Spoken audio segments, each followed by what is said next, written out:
Amen. Please stand and repeat the Pledge of Allegiance after me.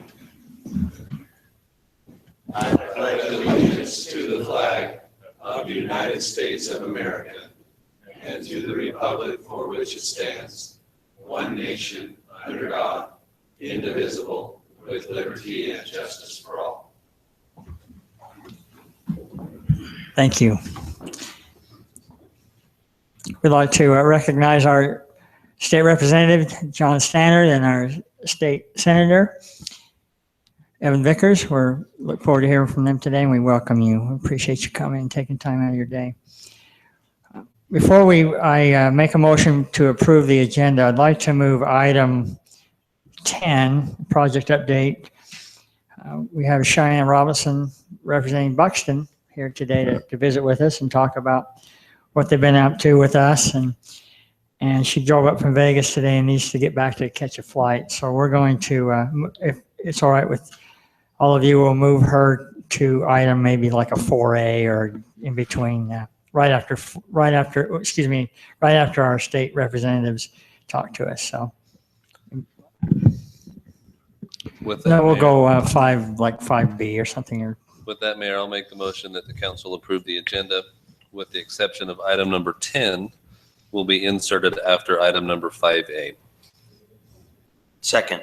Sorry, What's that? you're saying remove 4? Oh, okay.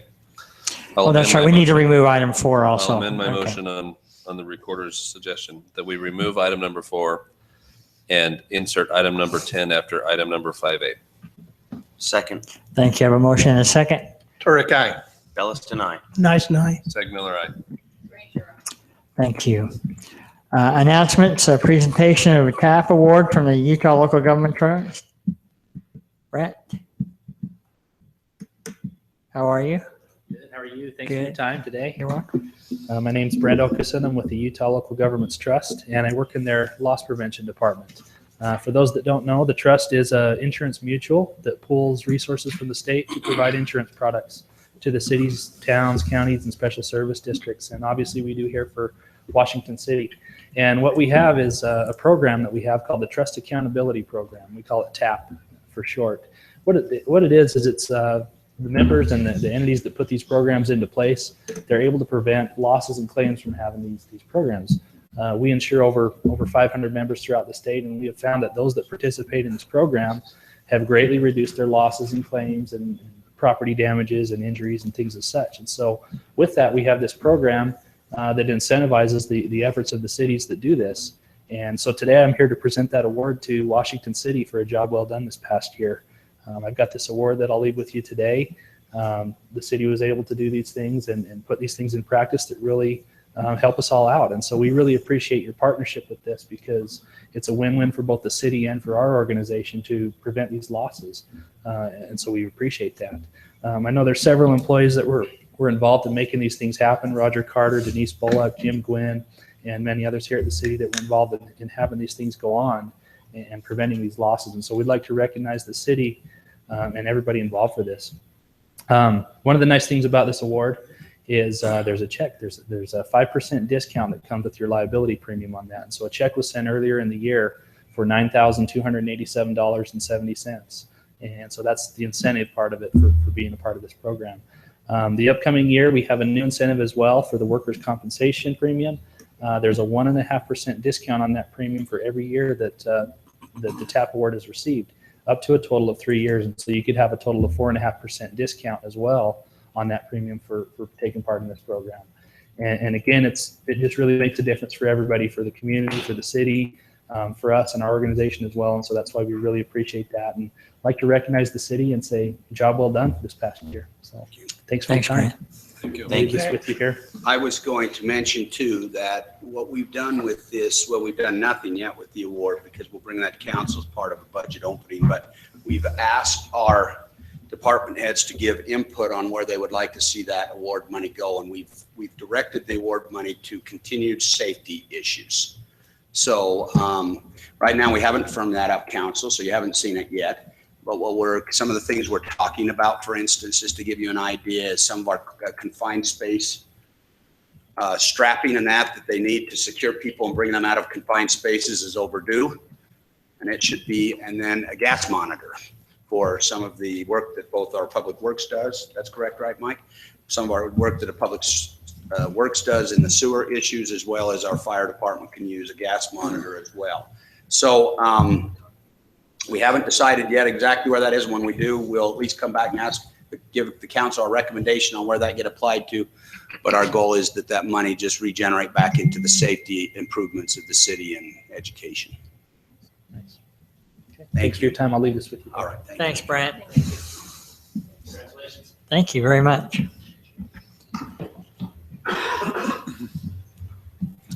Okay, we'll move on to item 5, introduction of our state representatives. Flip a coin whenever you want to go.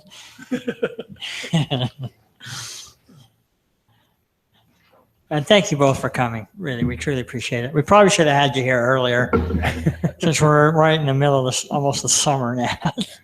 Well, we appreciate you having us. And, 8 years ago when I entered into the legislature, one thing I realized fairly quickly is I need to make connections with the local government. And so I've spent my off season and attempting, and sometimes even during the session, attempting to meet with city councils, county commissions, school boards, and various other groups, along with the business community and others, because I feel like that, number one, you guys are really in the ground, in the trenches doing the work, and we appreciate what you do and appreciate your input. So, and at the same token, I want you to feel comfortable with myself, and I know that John feels the same way, feel comfortable that if you have an issue or something comes up, you can contact us. So, I don't think we really come here tonight with any kind of an agenda other than to, interact with you and express our appreciation to you and willingness to work with you and then answer any questions that we might. I've also learned over the years that it's really important to communicate, and so I continue personally to try to develop ways to do that. I've developed quite an email address, system that goes out to about 7,000 registered voters in my district, and we send messages out from time to time and those kind of things. But I also want to tell you that it's being on the Hill. It's very important for our local presence up there. You guys, you guys have been good. You were up, at least some of you were up a couple of times this year. Once to the session for the visit as a council, and then another time with a youth group. And so we appreciate that. And those things don't go unnoticed. It's kind of interesting because, and I don't, John probably gets the same mentions that I do, but we have a lot of our local government people in southern Utah that come up. And that goes for Iron County, Beaver County, Washington County that I represent. And our colleagues notice that. And they're almost a little jealous that they don't get the same kind of response. And so when there's an issue that comes up, when you're there, that makes a big difference. And also like to certainly wish Jeff the best. We know that you've been going through some personal trials, and we certainly wish you the best. Thank you. Appreciate that. Yeah. The legislature, and we can certainly talk about specific issues with the legislature if you'd like. Everybody asks me, every year they say, well, how was it? Was it? I just tell them, look, the adjectives stay the same. You pick them and they stay the same. The topics change from time to time, and some of those don't even change. But it's always exciting. It's always exhilarating. It's always controversial, and those going forward. We did have a special session in May, and you may have followed that a little bit. And that came about, and it was primarily with some education funding that was line item vetoed by the governor. And in hindsight, I think that there was some misinformation that was passed through to the governor. In talking to his staff, they thought there was additional money for some of those programs. And I don't know if you're familiar with the Upstart program. Have you heard of that program? Very, very successful preschool program. In fact, I've got 4 grandkids that have gone through that, and it really is an amazing program. And there was some other technical appropriation money that went to public ed that was vetoed in that. And so instead of doing an override session, the leadership, I think, did a very smart thing. They got with the governor and with his staff, and then they came to realize that, we probably shouldn't have done that. So instead of doing an override session, we did it as a special session, and just had some bills to restore that. The other issue was the Bears Ear monument, and that was quite controversial. It was a resolution. It was simply a resolution that said that the governor and the state does not support that without of any kind, using the Antiquities Act without proper input from our local government entities. And if you were to follow the story in the papers, you would come to think that the Native Americans that live in that area were almost unanimously in support of that. But that's not true. In fact, we had 50 Native Americans from that area, from San Juan County, that were there during the session that day, including a county commissioner that's Native American, and they had polled their people and told us that 70% of their people do not support that. Now, there are some very vocal people that do, and it's a beautiful place. It's an amazing place, but the Native Americans, when they started talking about it, at least those who supported it, said, well, we want to preserve the right to be able to gather firewood, to gather our medicines, to hunt, and to fish. And then it was pointed out to them that if the Antiquities Act went into place and that became a national monument, they would not be able to do that. And so there was, here again, some misinformation going forward. So I had an interesting conversation with the public lands specialist with Congressman Chaffetz's office. And they had taken a trip, Congressman Chaffetz, she and Senator Dave Hinkins, and also this county commissioner had gone to meet with the Navajo Nation leader in Arizona. And he couldn't even point on a map where it was at, but yet he was very vocal in favor of protecting that. So those issues are always tough, and they're always tough for Utah, especially those of us who live in rural Utah. We recognize the public lands issues that we face and the challenge that we have with that. And so it always certainly gets our heightened interest. So that was part of that special session as well. So anyway, here again, we want to make sure that we appreciate you and your staff. And over the years, I've really come to get to know you guys and appreciate you and thank you. And is there any, before I turn the time over to John, is there any special questions that you might have, any particular issues that you're having that we can help you with?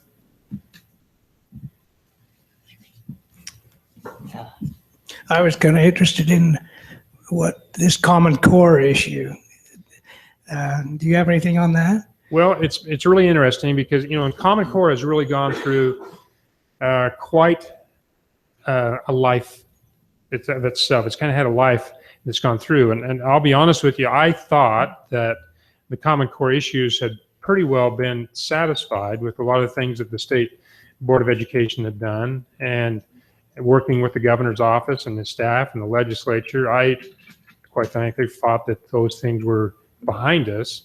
But during the election process, and Jonathan Johnson had quite successfully, at least in the convention, had raised that as an issue about Common Core. How much that translates to the primary voters, I don't know. Right now, I can tell you that both the State Board of Education, who is by Constitution charged with setting the standards and for our public education program, is seriously looking at some things. They're looking at the SAGE testing, maybe even doing away with that component of it, and the governor is supportive of that. So moving forward, it looks like there's going to be some tweaks to that, and there is the possibility that those standards that have been in place for about 5 years now, that have been being taught in schools, could go away. I don't know how drastically. In talking to educators, what would happen and what could come after that. It would probably be some similar types of programs, maybe tweaked. And Colleen, you might even have a better insight into that where you were in the schools. But so, like I say, it caught me a little bit off guard. I was a little surprised that it was able to resurrect as an issue like that in the convention. But here again, just my sense that having dealt with convention voters and primary voters, I don't think that it's going to be as big an issue with the primary voters as it was with the convention. So maybe John will have some other thoughts on that too. I've enjoyed following the count your vote compromise and then the court battle that's followed, and now we're basically into one election cycle under the new rules. Mm-hmm. And it's been interesting to watch especially the Republican Party litigate a deal that they kind of led in making. Are there legislators that are planning to bring future legislation to maybe clear up what some of the dissatisfaction that's out there? I'm sure there will be. This is a really interesting election cycle. If you look at the legislature, the governor's race aside, because he did get signatures. Jonathan Johnson was going to get signatures and then announced that he was and then backed off. Of course, it's going to a primary, and it would have gone to a primary one way or the other. And so that's kind of a separate issue. But if you look at the legislature, and I haven't been tuned in because I'm not up this time, and I'm so glad because it took me 8 years to where I didn't have to run, because I was in the House for 4 years, and then when I moved to the Senate, I came in the middle of a term. So I'm not exactly sure what to do with myself except to watch. But there's 3 races that I'm aware of, 2 races that I'm aware of in the House that are very contested, that the challengers did not go through the convention process. They got signatures. There's a race in the Senate where there was an incumbent who was appointed to fulfill a seat. Lincoln Fillmore was appointed to fill Aaron Osmond's seat. And you have Rich Cunningham, who's been in the House. He gathered signatures, went to the convention as well. Actually, Lincoln got 60% in the convention, but because of the signatures now there is a primary, and that's a very contested seat. So it'll be interesting to see how that goes. There's another contested seat in the Senate with Morgan Philpott, where the challenger got signatures as well. So it's going to be interesting. There's 5 or 6 out there that are very contested seats that fall into this category that what you're talking about, the SB 54, where they have to use the signature path to get to the ballot. And I'm positive that somebody will run a bill that will try to repeal SB 54. Candidly, I'll be honest with you, I won't support that bill. I've supported what we've done with SB 54. I think it's an appropriate thing and moving forward. But I'm sure that'll come up. I don't know how successful it'll be or how going forward. And you may know my history. I've gone through the convention system, and twice I almost didn't make it through the convention system. But then when I got to a primary, I won with 70% of the vote. So. That's my poster child of Count My Vote. I've used that on more than one occasion. That to me, that is the poster child of exactly why Count My Vote is so important. Is because we see those, I don't know whether you've probably seen the poll that came out recently with the governor's race, and how all of a sudden that's almost reversed itself from what the convention showed us. And so I hope that it holds. I do too, and it is interesting. It's nice. It is nice to be in the situation where you're sitting back, and I felt for those that are running this time, because I noticed talking to some of my colleagues that were up, their consternation, with what was going on, and all the attacks, and a couple of interesting things too. I just found out today that in one race in Salt Lake County, the party actually endorsed a candidate, endorsed a Republican against a Republican. Typically, that is not the case. The party stays neutral until after the primary. And that's happened in Utah County as well. Now, the state central committee, the state Republican Central Committee, will be voting in the near future as to whether they will endorse candidates. And the thought is that they would endorse a candidate that went through the convention system and not in any other way.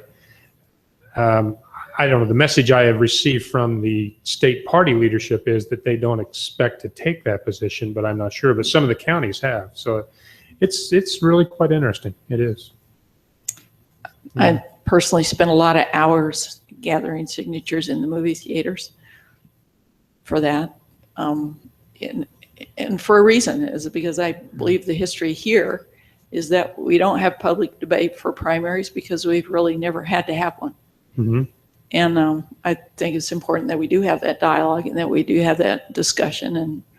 And that was my personal thought about it. I'll bring one more thing up is we've had some interesting work to do lately relative to a brand new high school and a charter high school. When I was superintendent, I loved that we didn't have to have hearings and all those kinds of things that a city does. But now that I'm sitting on the other side of that, we still probably need some progress in that regard. It's costs the cities a lot of money. They don't have any influence. So they've held hearings. Actually, this year, there have been a number of hearings. It's been pretty controversial and affected neighborhoods, but I still think we need to encourage a level of required cooperation between cities and state and school boards, whether it's at the state level or the local school board. Probably even more urgent at the state level, because I don't think they really have a feel for the local issues. I agree with you, and I know you're aware that I ran a bill 2 years ago I know. that worked with your staff quite extensively on that bill, and we made some progress. Now, did it go as far as we'd like it to? No, it didn't. But we did definitely make some progress and move the needle. And it's at the time, when charter schools were just being implemented, quite frankly, there were some probably good reasons, and I think there were good reasons to take the approach they did, because there weren't too many. But now there's quite a few, and quite frankly, it isn't just charter schools, it's public schools as well, traditional public schools that cause some grief too. So that process, the more that we can influence the schools, what public schools, charter school or traditional public school, to go through a local zoning process, the better, and so. And I don't mean to suggest there's not a level of cooperation going on. There is, but there are real issues then I think they need some addressing. Yeah, and going through that process, when we were talking about the one that you're most concerned about, we found that on the state level, there probably, especially with the State Board of Education, there definitely needs to be some more insight and input into that process. Senator, and I think we've seen also, it's been a while now that we've made them almost as if they're very similar in their process and in their establishment and their siting. And I think as time has gone on, especially to our city, because we've seen in parallel and how that works, is that the setting them up exactly the same in terms of the locations, selection of location, the impact fee issue, a number of the issues. There's differences now, I think, that are really quite glaring in terms of some things, such as, so I think that we have a great relationship, I think, with our school district in terms of discussing the siting and those types of things. And I think our citizens also feel much more comfortable simply because they have access. They elect their school board representatives, those that actually vote to say, we're going to put a high school here. They feel like they have some input, even if it's not to a public hearing, even if they have no appeal process, they feel like at the very worst, I'm not going to vote for you next time. Charter schools, I think, on the other hand, because they're so isolated in what they're doing as a business itself, makes it much more difficult in terms of really having any feedback from the citizens or the communities and how that impacts as a whole. I just think it's probably time at some point to start just seeing if there's ways that we could adjust it.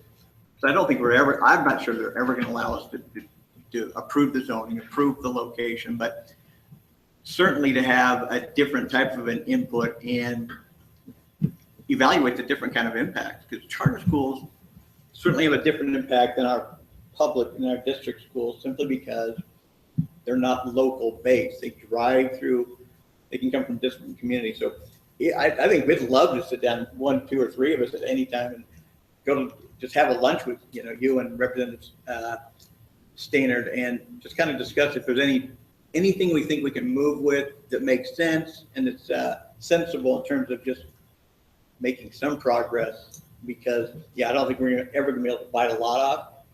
But I think we're far enough into it now that we can start chipping some of it, so that I think local governmental entities and citizens feel like it's a fair approach.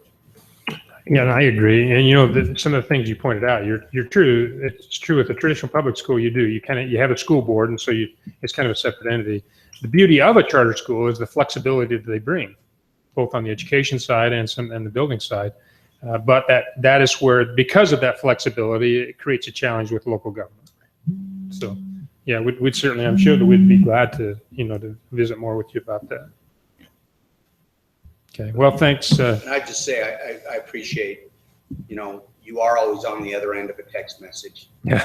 Both of you. And you've gone till 11:45 with us getting text messages from us. but you've always been very responsive, and I know staff works with you as we start to see certain bills coming up and things. This year it kind of was a little calmer for us, it seemed like, on our level. I think so, But yeah. you guys have always been so wonderfully responsive, and I express our appreciation on part of staff for that. And I appreciate the League of Cities and Towns. You know, they've been very important. And I was served on the city council. You guys know this, but I served on the city council for 12 years in Cedar City before going in the legislature, and was part of the league, some of the league committees and that. And this past 3 years, and especially this past year, I've worked on some wildland fire issues, and the league has played a huge role in that. And they've gone way overboard in having meetings, and UAC as well, the Association of Counties. But especially this year with the league they came to the table, and we put together some great work groups, and just literally hundreds, maybe even thousands of hours were put into play in that. So I really appreciate the part that they played, and the part that your city did in that as well. So I need to turn some time over to John. And, and I just have to express my appreciation. Having served in the House, I saw that side of it and understand, and great body, great deliberative body. And now being in the Senate, I actually work with 5 different House members in my Senate district because of the rural nature of it. And I really appreciate Representative Standard and the work that he does in the House. And he's one of the good guys. So thanks. Appreciate it. Thank you, Senator. Representative Standard, were you once and for all You want to clarify? the A or an S? Standard. Standard. Thank you. Okay, sure. And I apologize, fighting a cold. He won't remember that next week. So Yeah, we are okay. That's okay. Remember that. It gets butchered all kinds of I'll ways. put it there. Yeah, that's okay. Apologize for my voice and cough if it keeps coming up, fighting a cold here. But glad to be here. Thank you for having us with you here a little bit. And, Evan's already probably taken the majority of what's out there, but I'm happy to answer any other questions and any other discussions you want to have. 4 years now that I've been in the House, been a great experience, really enjoying it there. It definitely takes a few years, but then after a couple of years, you really feel like you're getting what's happening and able to be a lot more influential and helping things and solve problems and get things done. And so really enjoy that experience. Really enjoyed working with Washington City all the way in general. Every year, one of my favorite things in the session is when Jeff brings the Washington City Youth Council up. Fantastic experience. And the only downside to me is that so few kids from our area have the opportunity to have an experience to go up and see our Capitol building and see how those things work. But I'm very, very glad that you as a city have been, proactive in helping and providing that and helping that to happen. It's a great thing. For the most part, so 2 different things. One I was going to say is, about half of my district population-wise is St. George City, and half of my district is Washington City.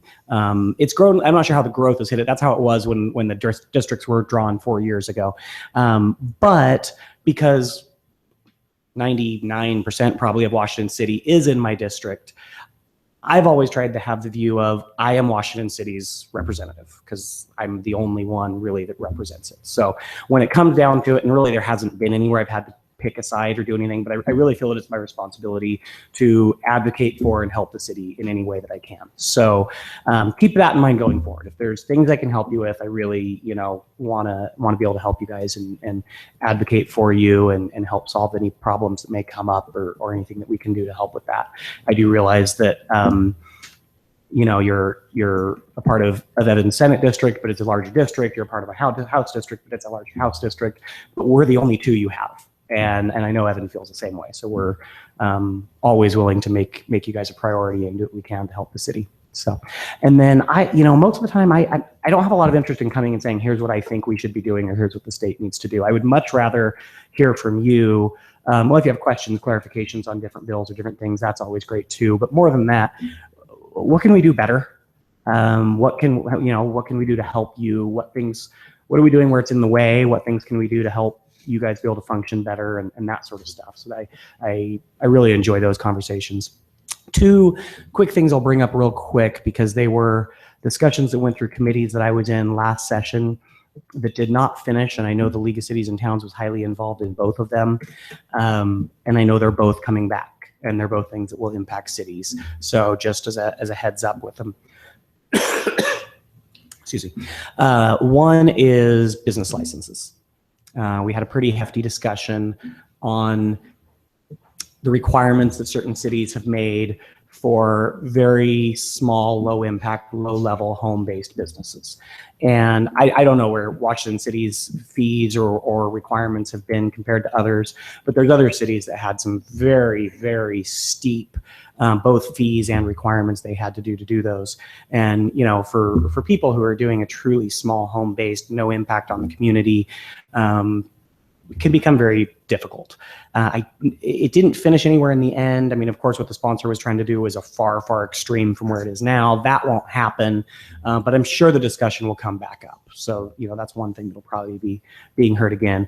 The other one that's probably even a little more impactful, I would think, is the short-term vacation rental issue.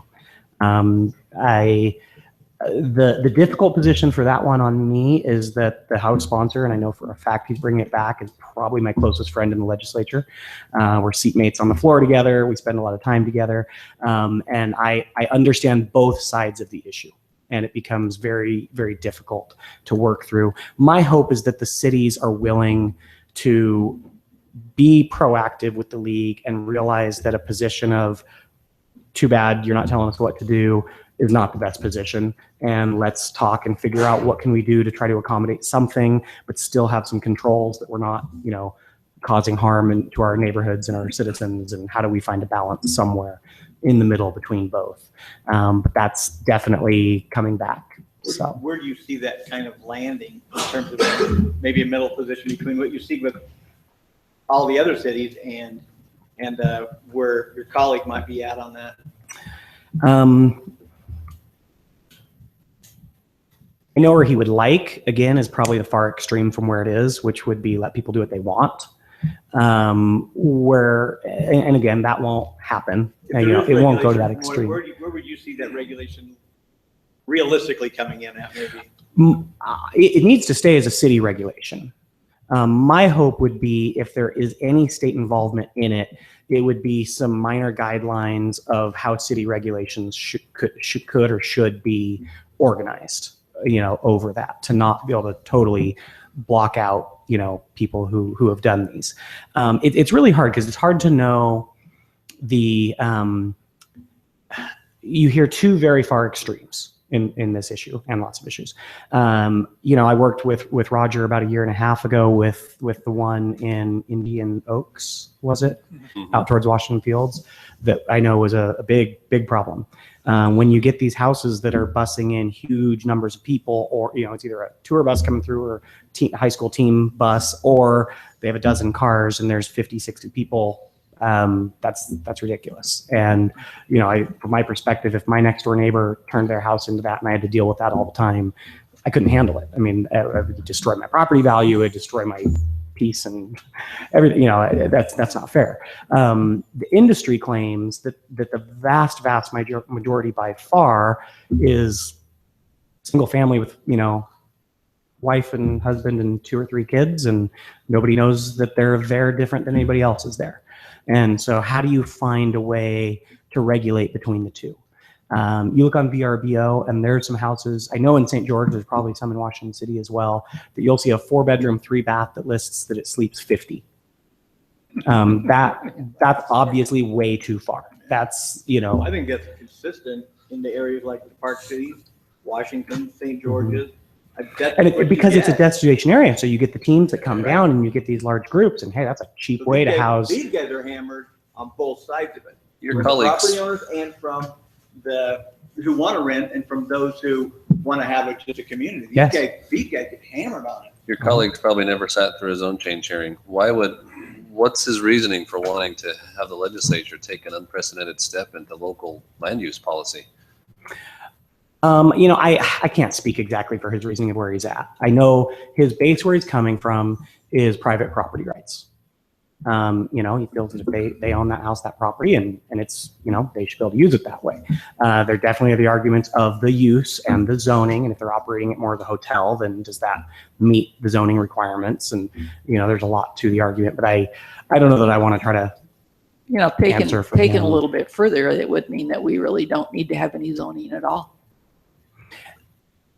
I think that'd be a pretty far extreme to go with it, Same, but the same type of Sounds like reasoning. where he's headed. Yeah, Yeah. private property rights reasoning, he says, hey, Yeah. we all get City our of own Houston rights. does. City of Houston has no. I'm willing to just. and this is part of there are those Zoning arguments, legislature. like the city of Houston that doesn't do zoning laws. The city or the state of Hawaii is wide open on vacation rentals. They have some state regulations on you have to have or a local property manager. You can't manage it from a distance and certain things, but they allow everyone to do it, and they have tons of them, and it works well for them. So there's balances. One of the problems we have is that it's really not that big of an issue for the vast majority of cities. And that's, I It's think, So 4 or 5 that get really Yeah, hit. so that's just, I want to coattail just a little bit on Councilman Segmiller's. The challenge I realize that both the House and the Senate have, and that you both have, is how do we realize that statutes, just like local ordinances, are written for the lowest common denominator. Mhm. But how, we certainly encourage, at least our representatives, to try to not make these isolated problems general statute. Mhm. Because they're so difficult for maybe looking at them more to, if they are letting more of the local legislative process happen, where people, say, you're not happy with this, so council, you're all gone in the next election, those type of things. Mhm. Or at least if you have to intervene, to try to keep it into a collar level and let still as much local discussion occur on local And issues. to me, it's extremely similar to the billboard discussion. It's almost the same argument in that, is it private property rights or is it local control? And which one do you believe in and which one wins? And to me, those are some of the hardest discussions we end up in the legislature, because I believe in both. And so how do you choose which one wins and which one loses in a lot of those situations? On billboards, I've tended to lean more towards city residents choose through their council that's their stance. I think the state should be telling them they're not allowed to do that to a most extent, as long as they're not completely crushing an industry, completely out. But I mean, where's that line? Where do you get involved? Where do you not? But it's a very similar situation. Yeah, that's one thing that I guess I'm so proud of our ordinance is there's a process that we allow it. And it's a process that allows the neighborhoods to have a certain amount of voice, but yet allows the private property owner to have some rights there.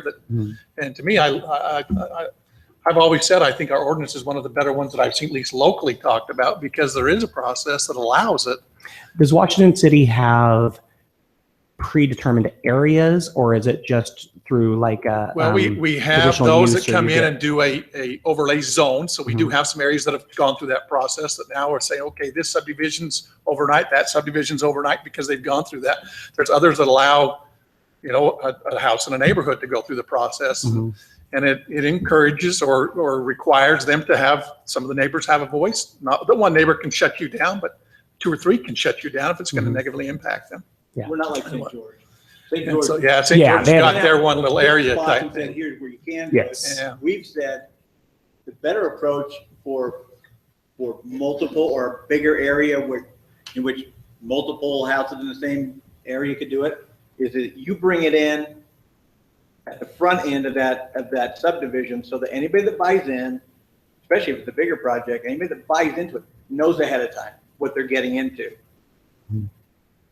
And it's approved at that level, so anybody that buys knows, everybody there can do it. Yeah. The other approach is established neighborhoods which is I think where we have many of the problems in terms of complaints by neighbors, is somebody buys their second home in a regular subdivision, and that person, they come 2 or 3 months a year, the rest of the 8 months, they rent it out, and the rest of their neighborhood never expected. They're established for 10, 20 years.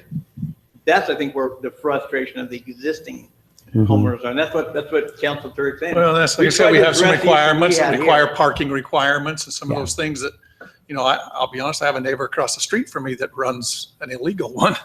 And it isn't the noise that impacts me. It's when he parks all 3 of their cars of his nightly stays parked in front of my house on trash nights. Where does my trash can go? Mhm. How do I get it picked up? Because they're all parked in front of my house, not his house. Mhm. And so there's some things that do impact neighbors other than just noise complaints and those types of Yeah. things. And so I think that our ordinance does a great job with that, of saying, Mhm. look, if you go in, you got to have parking for your people. Depending on how many bedrooms you're going to be renting, there's got to be parking stalls for those. So, I mean, in my view, and I mean, it's still just very, very conceptual. But, being able to say that the city can have ways to require some parking, Sure. guidelines.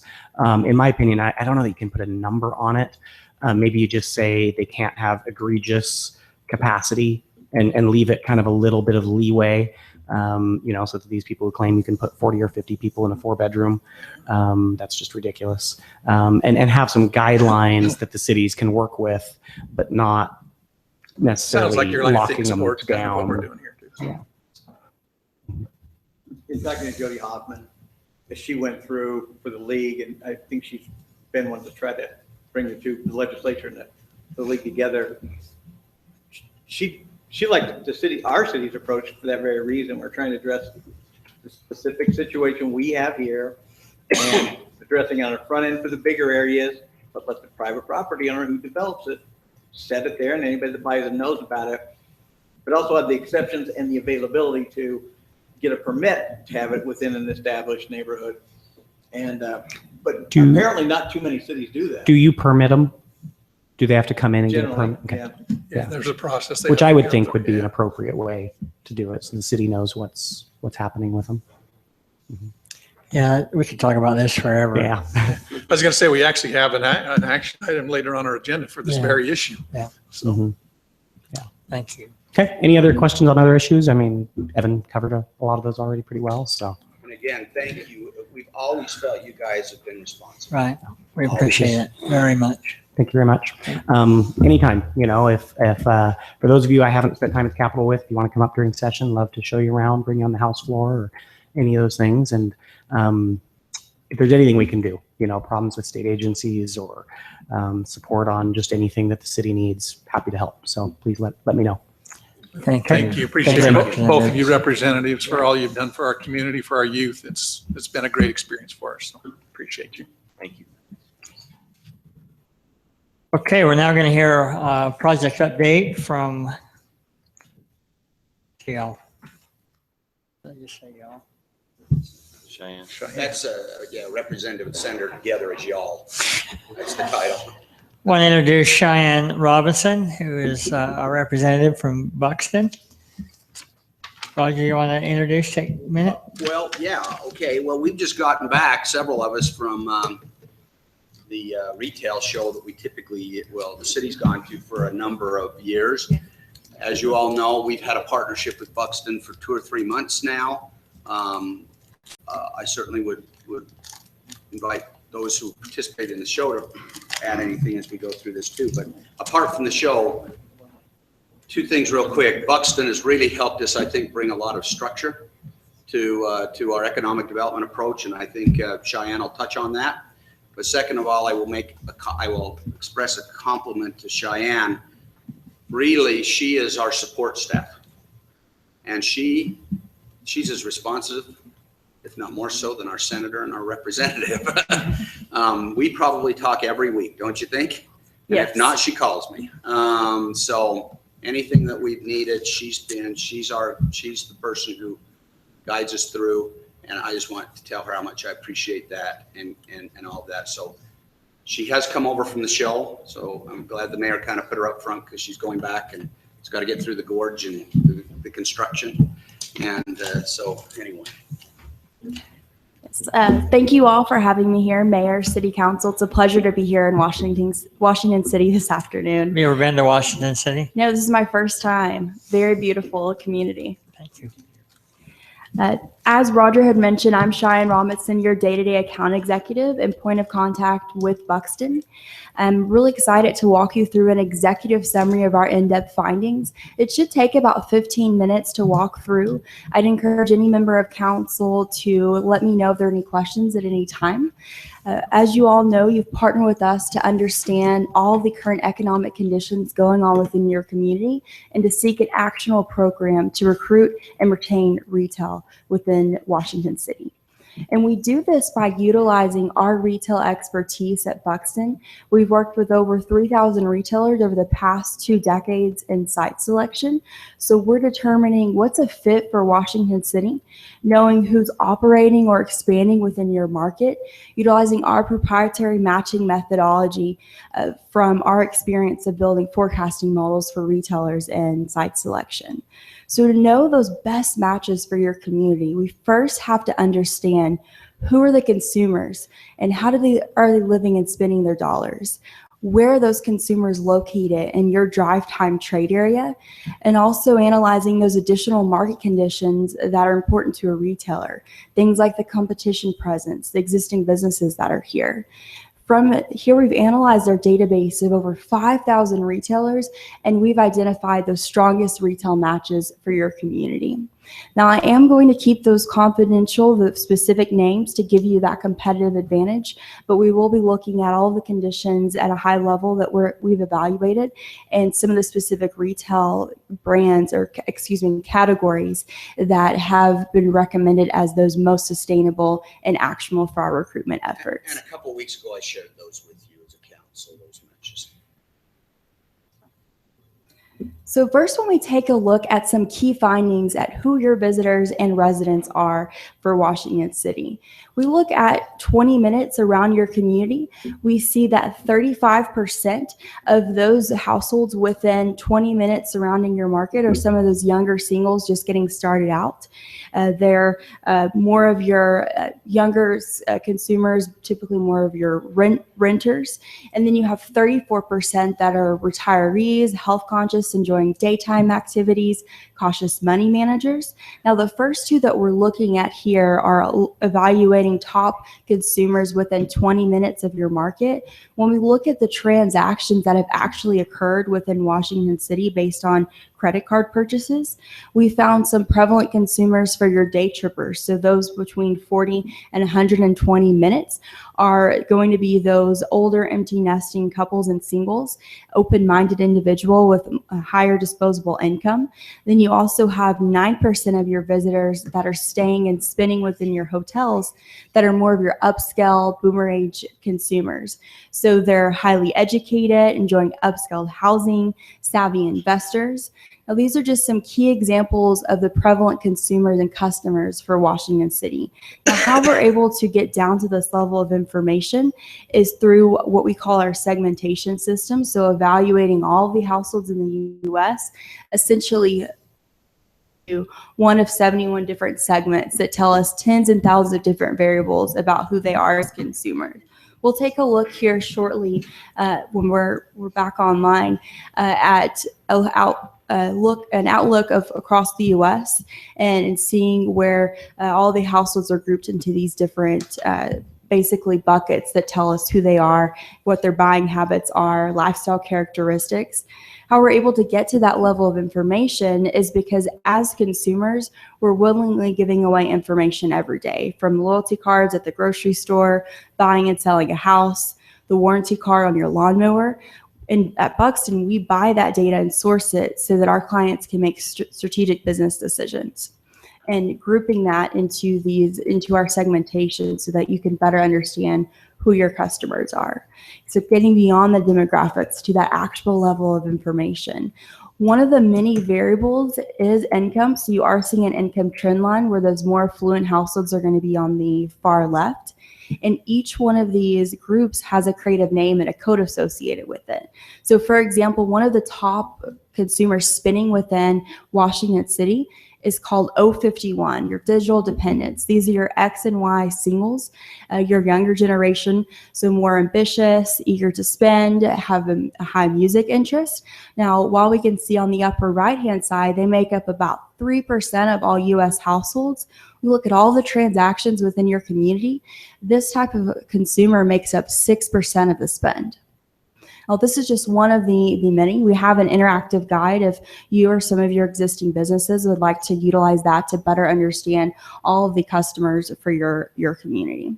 Now, as I mentioned, this consumer is 3% of U.S. households, and looking at the profile of all the transactions for Washington City, we can see that O51, those digital dependents, are 6% of the spend within your community. Now, if we were to look specifically at that profile and makeup of the residential spend, those digital dependents are 17% of your residents and 6% of the spend from your visitors. And overall, there's a mix of your younger middle class, those young singles, and also relaxed retirees. Out of the 71 different segments, these 3 that I've highlighted here make up around 20% of the spend within your community. Now, in addition to knowing who your consumers are, we also need to know where are they located and from a drive time perspective. So understanding your market from the lens of a retailer, knowing that when we're getting beyond the city boundaries, overall on average, your citizens are willing to drive 20 minutes to shop for goods and services. And within that 20-minute trade area, a retailer in your community has a potential of over 118 customers. We're seeing here an example of multiple drive times on the map around Washington City. Now, I mentioned on average, you're looking at a 20-minute trade area, but we know it's not a one-size-fits-all. You're going to drive different lengths depending on the type of category of retail. So in your community, I'd be willing to drive as far as 15 minutes for fast food, whereas for hardware or home improvement, I'd be willing to go as far as 25 minutes overall. And it's important to understand that you are going to have those customers who drive further distances, which we'll look at very shortly. But when a retailer is evaluating your market, they want to know you have that sustainable base day in, day out directly surrounding your community. So when we look across the U.S. at all the spend that's occurred and that impact across the domestic market, from high being shown here in dark green to low and the lighter green, you're seeing where all those credit card transactions occurred utilizing our exclusive partnership with a major credit card processor. We've extracted, again, those transactions within your community and found that, of course, overall, you're going to have that highest percent of spend within the St. George metro area, 56%. And the next 5% of all the spend within your community occurred from Las Vegas, 4% from Cedar City, and around 4% from Salt Lake City, Utah as well. Now, outside of Nevada and Utah, another top prevalent market is LA, about 1% of spend coming in within your community. So now that we know who your citizens are, your residents, your visitors, where they're coming from, we also have to evaluate those additional market factors that are important to a retailer. So for example, competitive presence, understanding in terms of proximity and market share, looking at all the existing businesses, knowing that that company can sustain here, evaluating the leakage versus the surplus. So knowing that, for example, healthcare, health and personal care items are one of the top leakage within your community, as well as general merchandise. And then next, the retailer needs to know, do you have a similar mix of businesses to where they locate?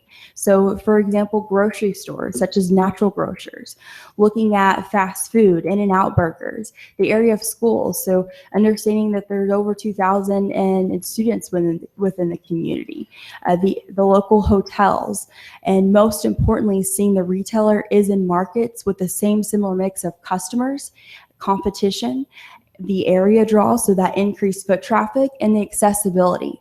So road scores, traffic volumes, knowing that you have over 44,000 in average daily traffic directly surrounding your community with access to I-15. So after we've evaluated all of these key characteristics, we know exactly what's going on in your community from a retailer's perspective. And we've looked at over 5,000 retailers to determine those that are in markets most similar to Washington City that are currently not here. So we've done that guesswork for you. As I mentioned earlier, keeping those specific names confidential to the public for competition reasons, to give you that competitive advantage. But to give you a sense of the type of brands that we found to be sustainable for your market. They range from quick service to full service dining, as well as gyms, craft stores, clothing and apparel, sporting goods, as well as home decor, specialty grocery, and entertainment for the family. So overall, we began our partnership in February. This started with an introduction call with your team and our account executive team, talking through our analysis, what our next steps are, and having that full understanding of your community goals. Then we first took a look at your drive time trade area. So knowing where those customers are coming from, who they are at a very in-depth level, and then evaluating all of the market conditions and determining that target list of retailers. Now in April, we fully completed all of our findings and we began implementation. So developing specific marketing packages for each of our target retailers to show them that we have validated their brand as a fit for your community. So not only can you communicate to them that there's an opportunity here, you can show them why they should be here and that you've done your homework and have a meaningful conversation. So we've been engaging with the retailers since April 25th. And from here, it's an ongoing partnership. This is a process. It's not an event. We will be working with you ongoing throughout our next steps from regional ICSC conferences, if you're going to attend, to ongoing conference calls with the retailers, to additional research if needed in our ongoing relationships that we're building. We're here to support you throughout our next steps, continuing to evolve our strategy so that we have a successful partnership to support long-term economic development growth on the retail sector. So at this time, I'd love to answer any questions that you all may have about our visitor findings or who your citizens are or what we're doing from a retail recruitment standpoint. I have a question about the visitor findings. I think if you were to assess how many visitors from not necessarily Utah or Nevada go to the Zion Factory Outlet, you would find a huge number from other places. We don't draw those into Washington City because we don't have a factory outlet. Okay, we don't have anything you can stop for, so our visitors tend to be our relatives. Okay, that's who they tend to be. But there's a huge market, I think, of 3 million people going to Zion National Park every year. But we don't show it in our stats. We don't show that those people are available to come and purchase and buy things because simply we don't have what they want in Washington City, but we could have, and St. George does have.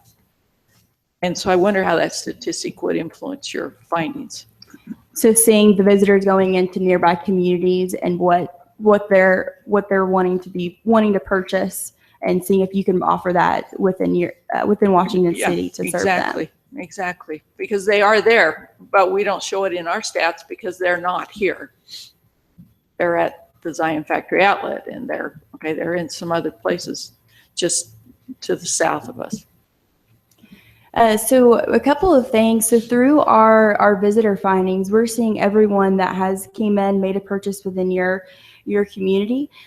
Being that the boundaries are so close, you're going to see that some of those purchases, maybe someone came in, they made a purchase at a gas station, or maybe they grabbed a bite on their way through to Mount Zion at In-N-Out Burger, for example. We have captured that, and I understand, but these people come in on big buses and they stop at that place, and those buses don't come to Walmart, which would be weird, most likely to capture them. Let me ask when you captured the credit card information, let me ask it this way. How big of a range did you capture the credit card information for? Was it just for Washington City proper, or did it go beyond that? So it was for your specific zip code. Okay, so then I think that's kind of the point, if I'm not mistaken, is that so we have this large profile of individuals that are purchasing, but not purchasing in Washington. So you didn't capture their information, but yet there's still a market that could move over here. So how do we tap into that today? Yes. Yeah. So there's a few different ways. We could look at, we could look at nearby what's going on there with those direct residents. We could also, we know that you have visitors coming in from all across the U.S. Coming in and spending within your market. Now that doesn't necessarily, there are some limitations. It doesn't necessarily say that they're the visitors that have come in, they've shopped nearby. But what we can do, coming up in the following year is, so we have the data for your specific zip code. Now, the way, might be getting a little bit in the weeds here, but the way our partnership works with Visa, how they have to extract the data is by a zip code. So if we were to do the nearby zip code as well, you wouldn't be able to see what's going there versus here. But what we can do the following year is extract the transactions for the nearby zip code, and then you'd be able to evaluate what those differences are between yours versus the nearby, know who's coming in and spending here versus what's spending within your direct community, and we could understand your spend versus the nearby market and try to capitalize on that. Does that make sense? Yes, and I think you understand me. There are a lot of visitors that we don't capture, and we're right next door. And we could, if we had the right companies. I think the trade area in this area, it is both municipalities, but obviously we're working to expand our municipality. It's just that the whole area as a whole should be looked at rather than just half the picture. It is important that we delineate between them and upon them, because part of our linkage and surplus report is based upon delineation. Well, I agree with that, but as you're looking for new business, Cheyenne, right in the fact that maybe the next step is then expand it, because we already have at least expand the scope of the credit card data that we're picking up, so we know that this is what the true trade market would bring if we had that similar product or competing product. Or does it make sense to bring that product into Washington City? Is there support for that? Well, let me also follow up on a question. So don't you have to have an expanded trade area in order to create a surplus or leakage report? So if you only captured the credit card data for our zip code, how would you know what potential was there for either leakage or surplus if you had not thrown them net wider?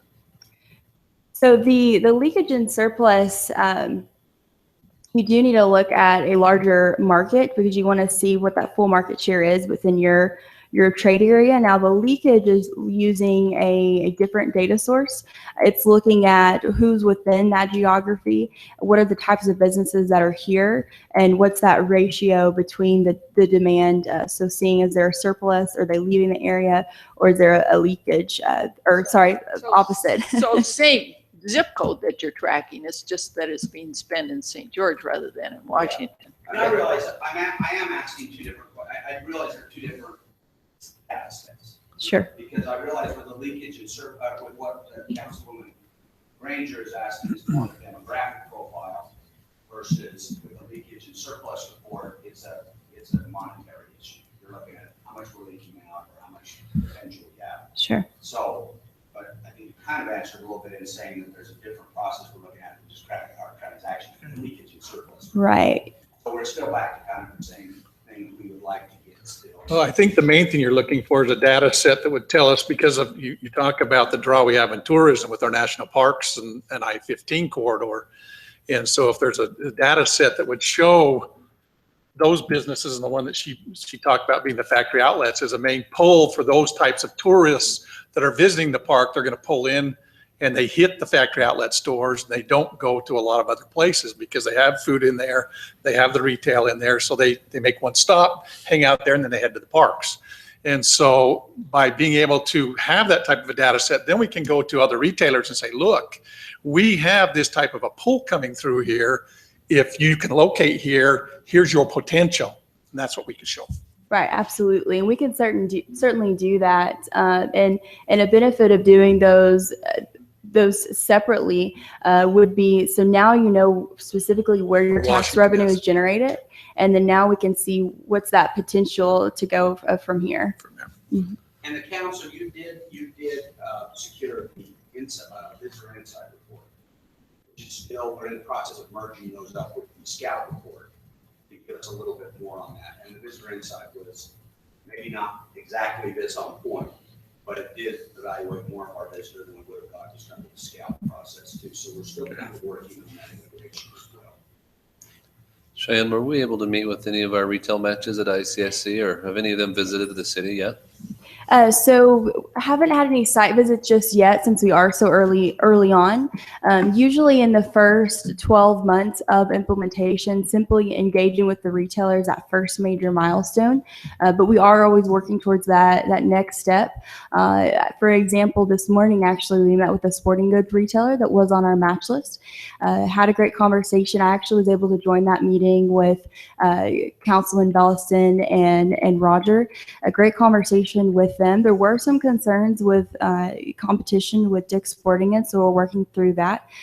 He mentioned specifically that he's in your area pretty frequently, likely going to be planning another trip sometime in the fall. So we're working to try and engage with him and hopefully get some time for him to come out and see the community on the ground and try to get past that one concern. He said everything else looked fantastic.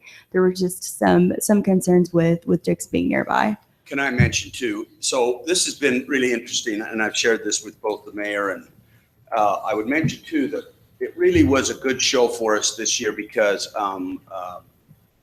Kyle Paisley joined us with the State Institutional Trust Land. And why that was important to us is because of this team. So the city was not just there, but also were large landowners and developers. We kind of used Councilman Belliston in a couple of fashions at that show. But here's the thing that I think is really interesting about going and dealing with these retailers. First of all, we think that there is no way that anybody would not choose our community because of this wonderful off-ramp and these numbers of tourists that come through, and they'd just be silly if they never just picked our community and moved in today. When we get over there, what we realize is this is plowing ground. This is tough work because so is 9 million other communities telling them all the reasons why that their off-ramp and their visitor is much better. So here's why I'm excited about this. And Cheyenne mentioned the fact that this is a process, not an event. Historically, one of the challenges Washington has had is we've kind of shotgunned it. Okay, we've said, who do we want to have in the city? Well, we've gone after them, and we may never have known that we don't even come close to their criteria. So we kind of shotgunned it and tried to get them to come in, and that's been a waste of resources, in our opinion. So, but now we've got a list of retailers, and now what we're doing is we're basically qualifying those retailers in a couple of ways. Number one is most of the retailers will have their plans put together for 2 or 3 years out. So whatever we work on today is to try to get them convinced that whenever their next available place is coming up, that's where we need to be. And second of all is then to convince them. And what Buxton does for us is it provides the ammunition to convince them because they are data-driven. These are data-driven decisions. These are not decisions based upon how beautiful Milepost 13 is, as much as we want to convince them of that. These are decisions based upon rooftops and spending power and sustainability and other things. And in many cases, we're now just hitting them with the data that they need to start putting it into their equations to start saying, you know what, this does start to make sense for us. So we're going to be putting that in our schedule for in 24 months or whatever it may be. And so I'm really excited about this is because we're now starting to put our resources into really deepening that plow into the ground with the real data that, number one, takes our scarce resources and puts it where it should be. And number two, arms us with the data that they themselves want to have to convince them. I mean, we can be charming, and I like to think that we are, but we've got to give them a convincing reason as to why Washington makes the sense versus Amarillo or whatever. So we met with one of our matches this year. Actually more. I met with several that weren't matches. Right. Became matches after you. Well, we had- no, they let it out that, hey, we've actually been looking in your Yeah, area. So well- I've got a few to follow up that About we'll 6 provide them with some additional information, but we met with several people. Yeah, the other problem And we it's gonna had take is some because time. of our timing, most of these retailers have their appointments set about 2 months in advance of the show. Because I've contacted every one of our matches. I've contacted them several times. Some responded, some did not even respond at all. And it was mostly geared towards trying to meet with them. And I'm pretty convinced that a lot of them did not respond because their schedule was full, usually about 60 days out. And that's what they told us. we're full about 2 months out. Unfortunately, because of the timing with Buxton, we didn't quite get, we were not quite soon enough, but we're not over with. The show is not it. So what we do now is we start to put them on a weekly or every other week contact rotation in which we as a city will be contacting them and continuing to work with them. We also unfortunately identified a few people that were on our list that maybe we shouldn't throw a whole lot of time and effort at either. So- One thing I'd like to highlight, there's no silver bullet. We've done a lot of homework for you guys. We've narrowed that list from thousands of retailers down to a specific 20.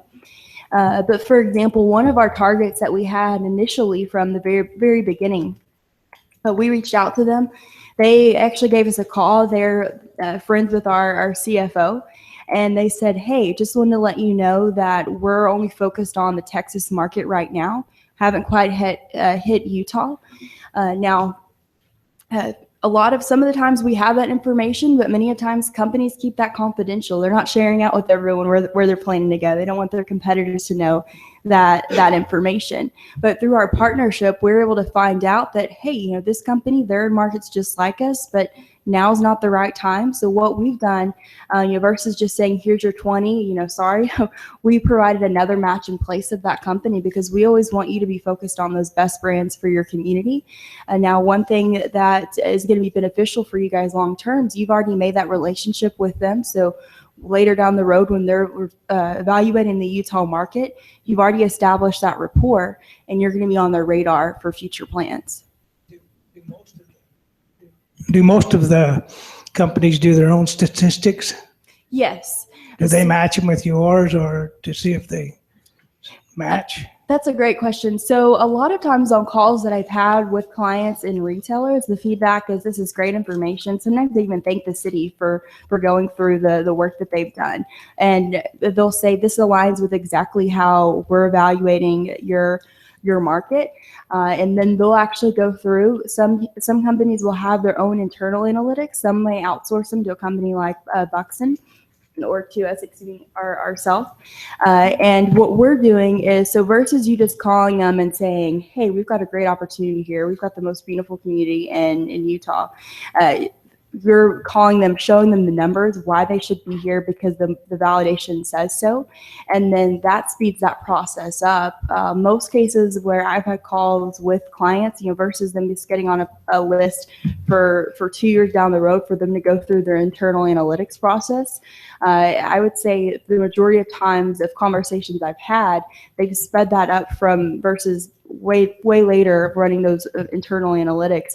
That next week or two, they're looking at seeing how it aligns with their numbers. So yes, they do have their internal analytics. That's going to be the final, a lot of times that final decision. There are some ways we can overcome that depending on what their numbers say.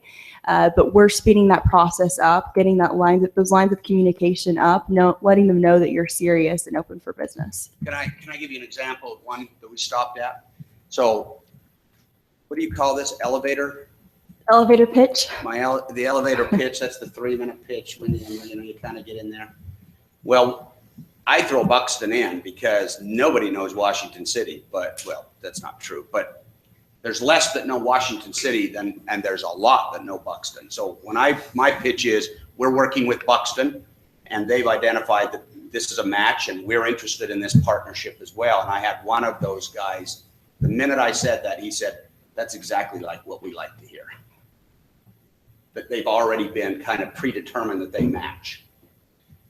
But you know what I found by throwing the Buxton name in too, is it immediately legitimizes the fact that, at least with some of them, I got the impression that, hey, I'm willing to listen to you because you probably got something more than just great scenery. Probably got something to show us here that might be convincing from a real data standpoint, not an emotional standpoint. So we, of course, throw Buxton in, but that was interesting when they just came right out and just said, that's exactly like what we like to hear, that you have that.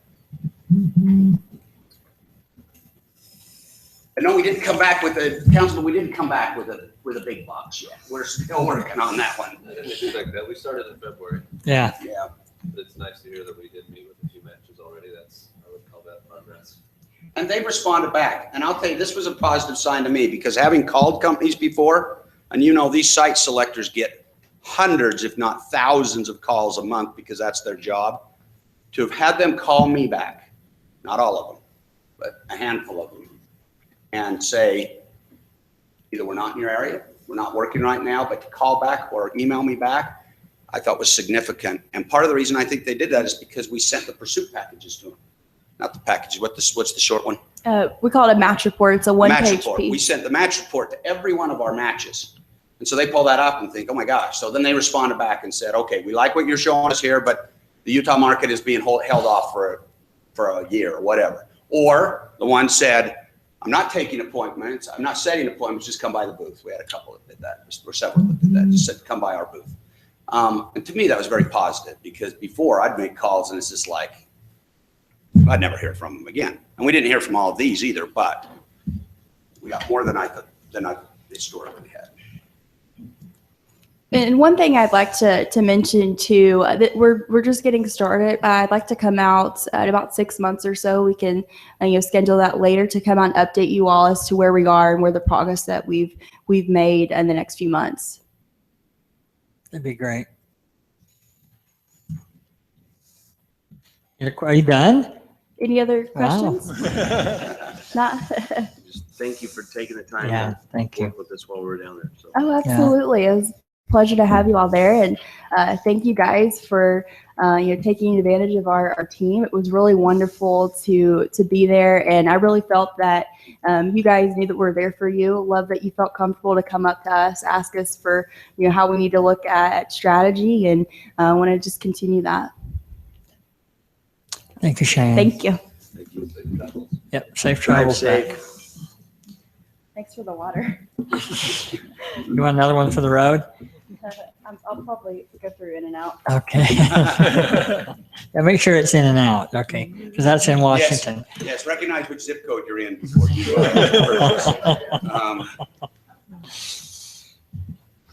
All right, thank you again, Cheyenne. We appreciate you taking time. Item 6, public hearing. Public hearing for consideration to approve an ordinance adopting zone change application Z-16-07 from service commercial C2 to multifamily residential R3. Properties located area of Tortoise Rock Drive and Buena Vista Boulevard. The applicant John Graham.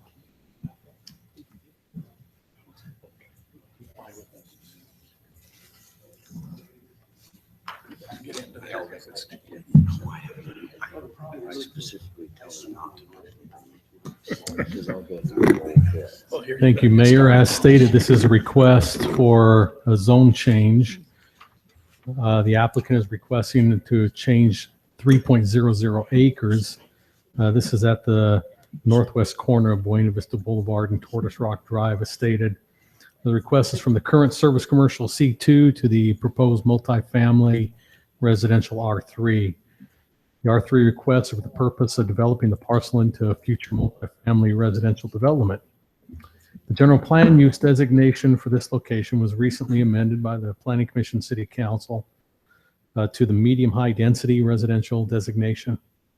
This carries a 7 to 12 dwelling unit per acre density ratio. The surrounding zoning to this parcel is R16 to the north and west, which is the Perry Landing development. C2 to the south and C3 to the east.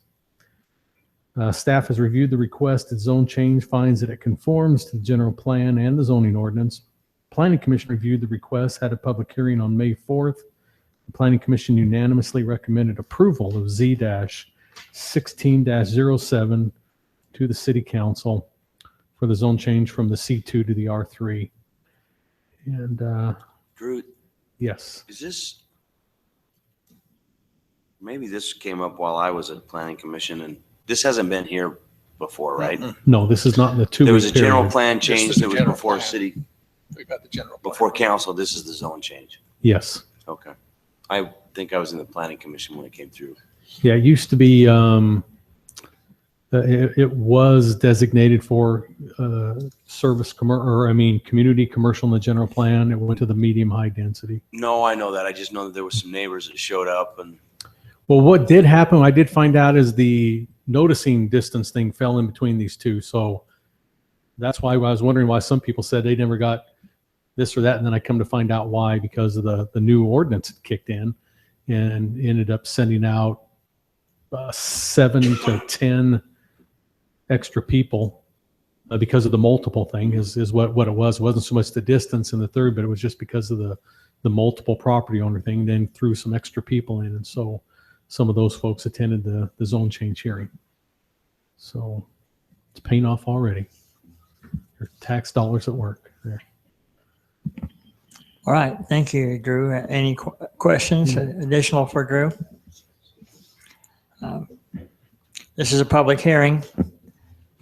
Any of you 5 out there that have a 6, 7, sorry, that have an interest in this or want to make comment or question or concern, you're welcome to come on up. 3, 2, 1. I'm sure. If not, I'll entertain a motion to close the public hearing. Mayor, I'll make a motion that we close the public hearing. Second. I have a motion and a second. Turek, aye. Ellison, aye. Nice night. Granger. Thank you. Item 7, ordinance. I didn't know if the applicant was going to get up after the public hearing or not and just express, I mean. No, I if guess they we have can, anything to say at all. if it's all right, Mayor, I guess we can explain again that since there was no public hearing, or I don't know if you guys have discussion, but I guess it goes for 2 more weeks. That will sit Correct. kind of in limbo and give the council a chance to reflect upon any Well, of it the gives us comments. a chance too for those residents that may Yeah. not gonna make it tonight can send emails. They can contact a council Yeah. member, let their opinions be known still yet. As far as the applicant goes, there's no specific design yet. They just want the zoning. No, we don't let them bring designs at zone changes. It's actually against the state statute. So we try to follow that. Okay. Thank you for coming. We appreciate it. Okay, we'll move on to item 7, ordinances. Item A, consideration to approve an ordinance adopting zone change request Z-15-06, excuse me, to amend the Coral Canyon planned community development by changing the zoning designation in the Coral Canyon commercial area on parcels 2, 7B, 18, 19, 21A, 22, and 24 from commercial to multifamily recreational. Request is located in the area of Park Center Drive, Coral Greens Drive, Coral Canyon Boulevard, and Telegraph Street. Applicant Jack Fisher. Holmes, sorry about that.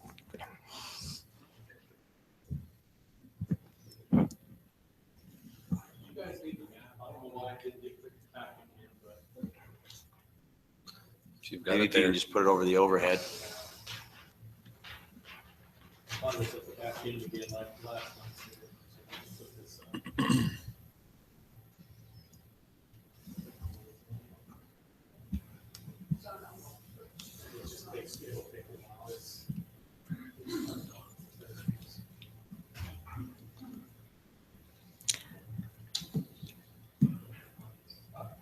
I know this was before you a couple of weeks ago and we had public input. If there's any other questions or comments you may have for Drew or the applicant or. You just state a few areas of concern, Mayor, and the challenge I have is these parcels are the last areas of commercial space we have out in that area. And so I don't necessarily disagree that commercial isn't working there, but what it essentially will do is we'll build in multifamily and then we'll have those residents traveling to Hurricane to do their shopping. That's a challenge. I think the way I see it, I understand that there's a little bit of very little commercial, but it also, due to the nature of the way Coral Canyon is, I don't think the commercial is going to build out. So something needs to be built out there. I don't disagree that this is a good use for those properties to help fill those areas in. My concern, I've stated it before, is that you are changing some of the nature of the neighborhood, and the people that bought in there bought in with one mindset, and now it's it is changing. I don't think it's, personally, I think it can be mitigated. Some of the discussion was height and oversight. Those really would be my two concerns, that there was oversight maintained. I don't want to see it free will, so to speak, with some of the other overnight rental overlays. And so I would prefer to see that with a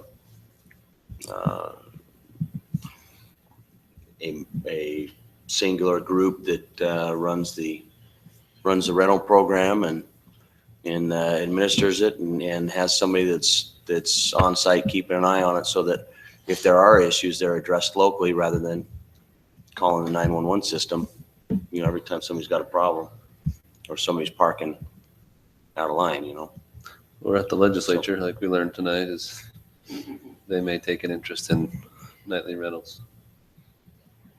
Well, but this one here, I think that when you're doing some of the nightly rental programs, when they're big enough like this, you effectively are doing it's a commercial venture, and so you ought to administer it like a commercial venture. Well, I'm surprised the Holiday Inn's not here, because if anybody should be offended by this proposal, it's the hotel next door, right? Because this is going to create capacity. Now there's already capacity just across the interchange on the other side, and it may at the end of the day not be a concern to them. Right. Council Sigma, you just from my perspective, you have probably a better feel than most of us, just because you work in a commercial building out there. So where is the group of commercial buildings that your group is in? Where's there? Sorry, right here. That's a vacant spot. Okay. Sunware rents, I know 50% of the building, and then we're working on increasing that percentage. And these spaces are just vacant. Basically, the businesses that are there are businesses that need office space but don't care about any sort of traffic or retail that have, and it's not a very attractive sector. I mean, it's almost not even commercial if you look at it. It's just a place to have your office. I have appreciated the perspective that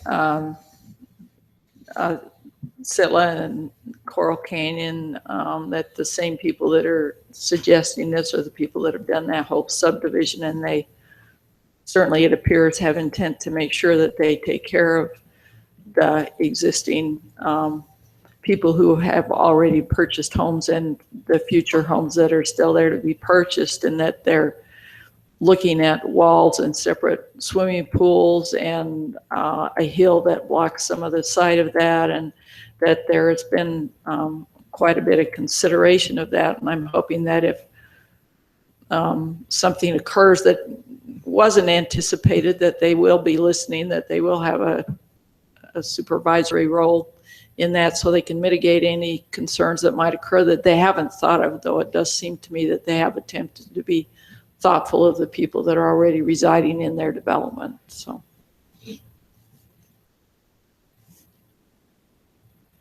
Thank you all for your comments. Any more? Anybody ready to entertain a motion? I will take a stab at it anyway.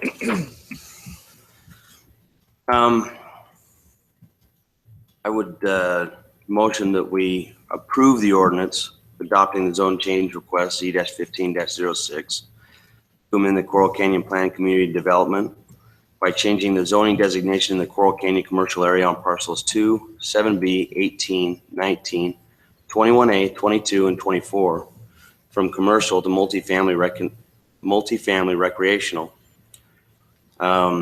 located at the area of Park Center Drive, Greens Drive, Coral Canyon Boulevard, and Telegraph Street, with two conditions that were discussed earlier.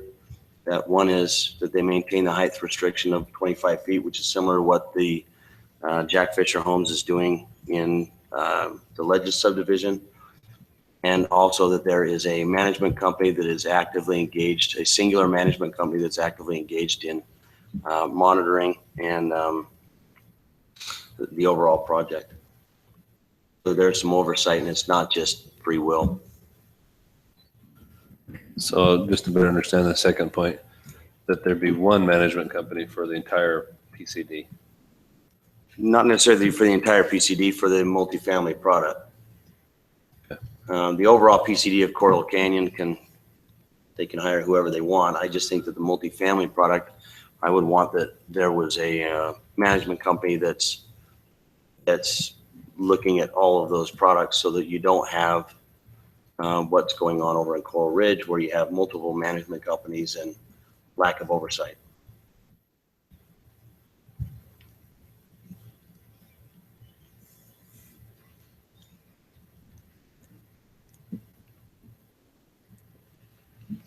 I'll second the motion.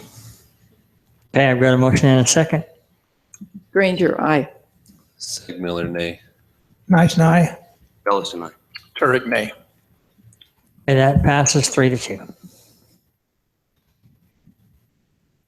Okay, move on to agreements. Consideration for approval of exchange agreement between Washington City and the State Institutional Trust Lands. Sittler Exchange number 364, City Manager. Thank you. So I know Councilman Segmiller is aware of this. This is the ongoing process of the combined fire station with Hurricane City. As you all know, we own a piece of land that sits at the top of Telegraph. Well, it was at the top of Telegraph. It's slid down a little bit, but that's not even funny, is it, Mike? Right. Not at all.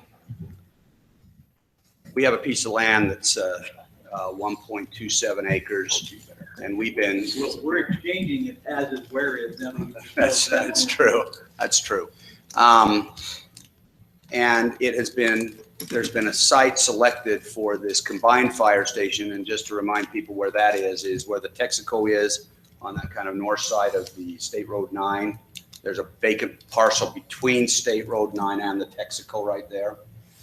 The chiefs feel very comfortable with that. All the people involved, we looked at a number of sites. Sittler was involved with this. And that is a really good site for us because it's an easy on, easy off to both I-15, State Road 9. It's a straight shot into Coral Canyon. You say easy on, easy off? It's an easy. Have you used that interchange? Well, okay. It's a dangerous on, dangerous off. That's true.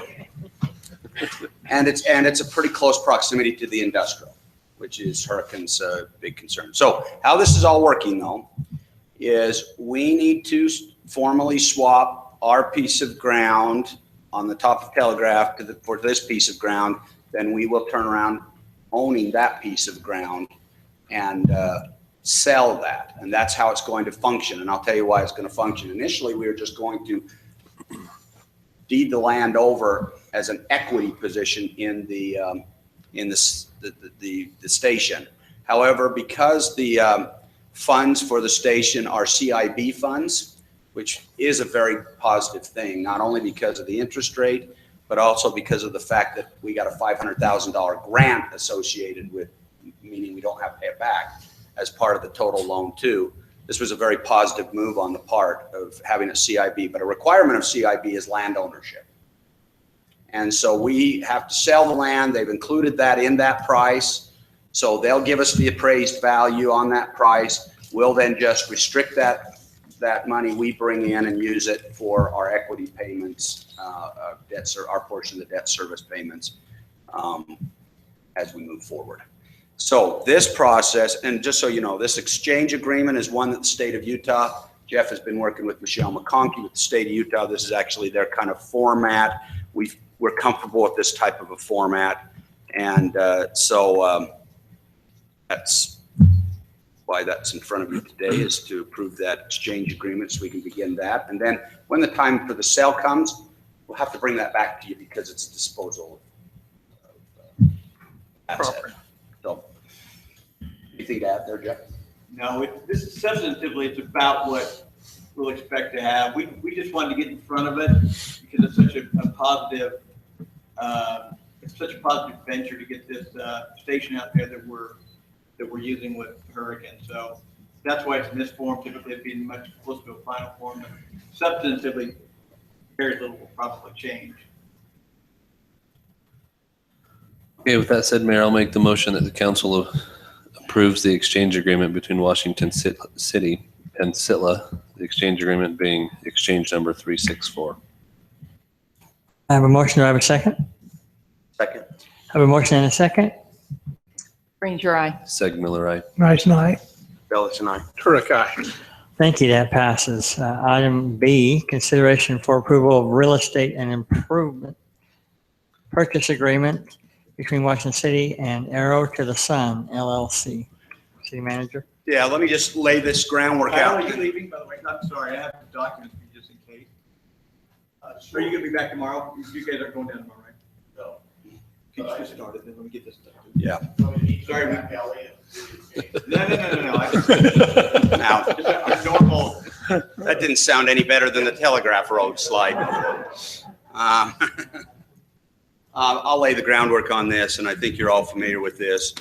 We've gotten to the point now where we have developed and all parties have been in agreement with respect to the transaction associated with the Sunrise Valley Bridge. And I'll only point out a couple of things here.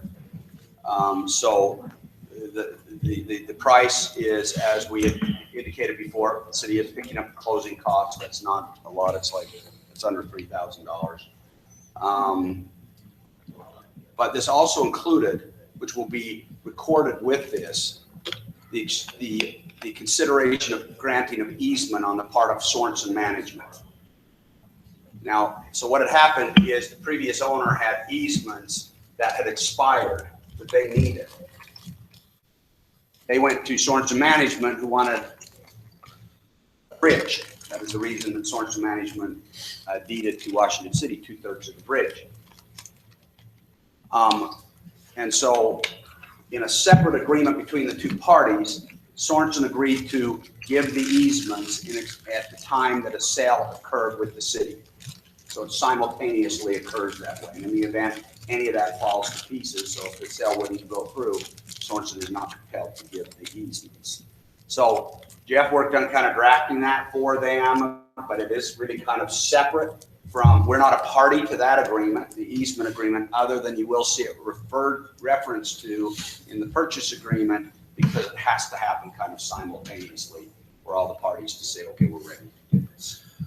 So if the council would approve this, I'm going to have Jeff take just a minute too, but if the council would be willing to approve this then this evening, I just mentioned that we're scheduled for a closing as soon as tomorrow.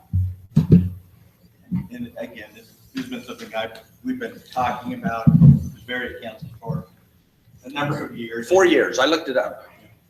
For a number of years, but going back into some of my files from my private law firm, I have development agreements and PPD documents and improvement for utilities and infrastructure document for when Dee was talking about putting this bridge in and that it was going to come to the city. So having said that, we've apparently gotten that point. We had anticipated it, obviously, because we get 2/3 of that bridge already. The one item that may jump out at some of those of you that deal in real estate much, and that is so Council Signal, Council Ellison, and that deals with this quick claim that I've thrown into it, because when you put a bridge across anything in Utah, you still have all this meander line issue with the center line of your rivers and no actual fee ownership. For example, where Mall Drive goes over the Virgin River, that report would say they give the legal description, but it stops really at the edge of the river. Nobody really owns it there unless you're going to quiet title to it, or unless the state's going to relinquish its rights to it. So there's always that issue, which means when you have a structure that's built above it, an improvement, a fixture, a little goofy because you're supposed to own the real estate and everything above it. So in effect, there's some question about who owns that little area of actual improvement. The above the line in which nobody owns. Having said that, what we wanted to do was to make sure that we could take steps to clarify that if we need to, by having Arrow to the Sun quit claim any and all rights they might have to the ownership or right of any of that land and that little meander line land in there. So if we could go through a quiet title action, there would really be no one to oppose it or challenge it at that point. We'll talk to Sorensen about the same thing. When asking what St. George did. Are we recording this? We are, aren't we? Yeah. You probably, Yeah, never mind that. Never mind that. We've made that available. We made it available anyway. That we can take, that we can quiet title, taking the steps that we can do that without worrying about it much. Otherwise, again, some condition precedent, we get the easements had to come together. That he was quick claim at the same time. And then just the closing occurring and just recording everything simultaneously. Not much more than that. I mean, it's a standard real estate conveyance, other than not. A few questions that kind of stem from last night's discussion. How long have we known about the Purgatory Road environmental assessment and that bridge crossing? Say that environmental assessment was what, 2 years?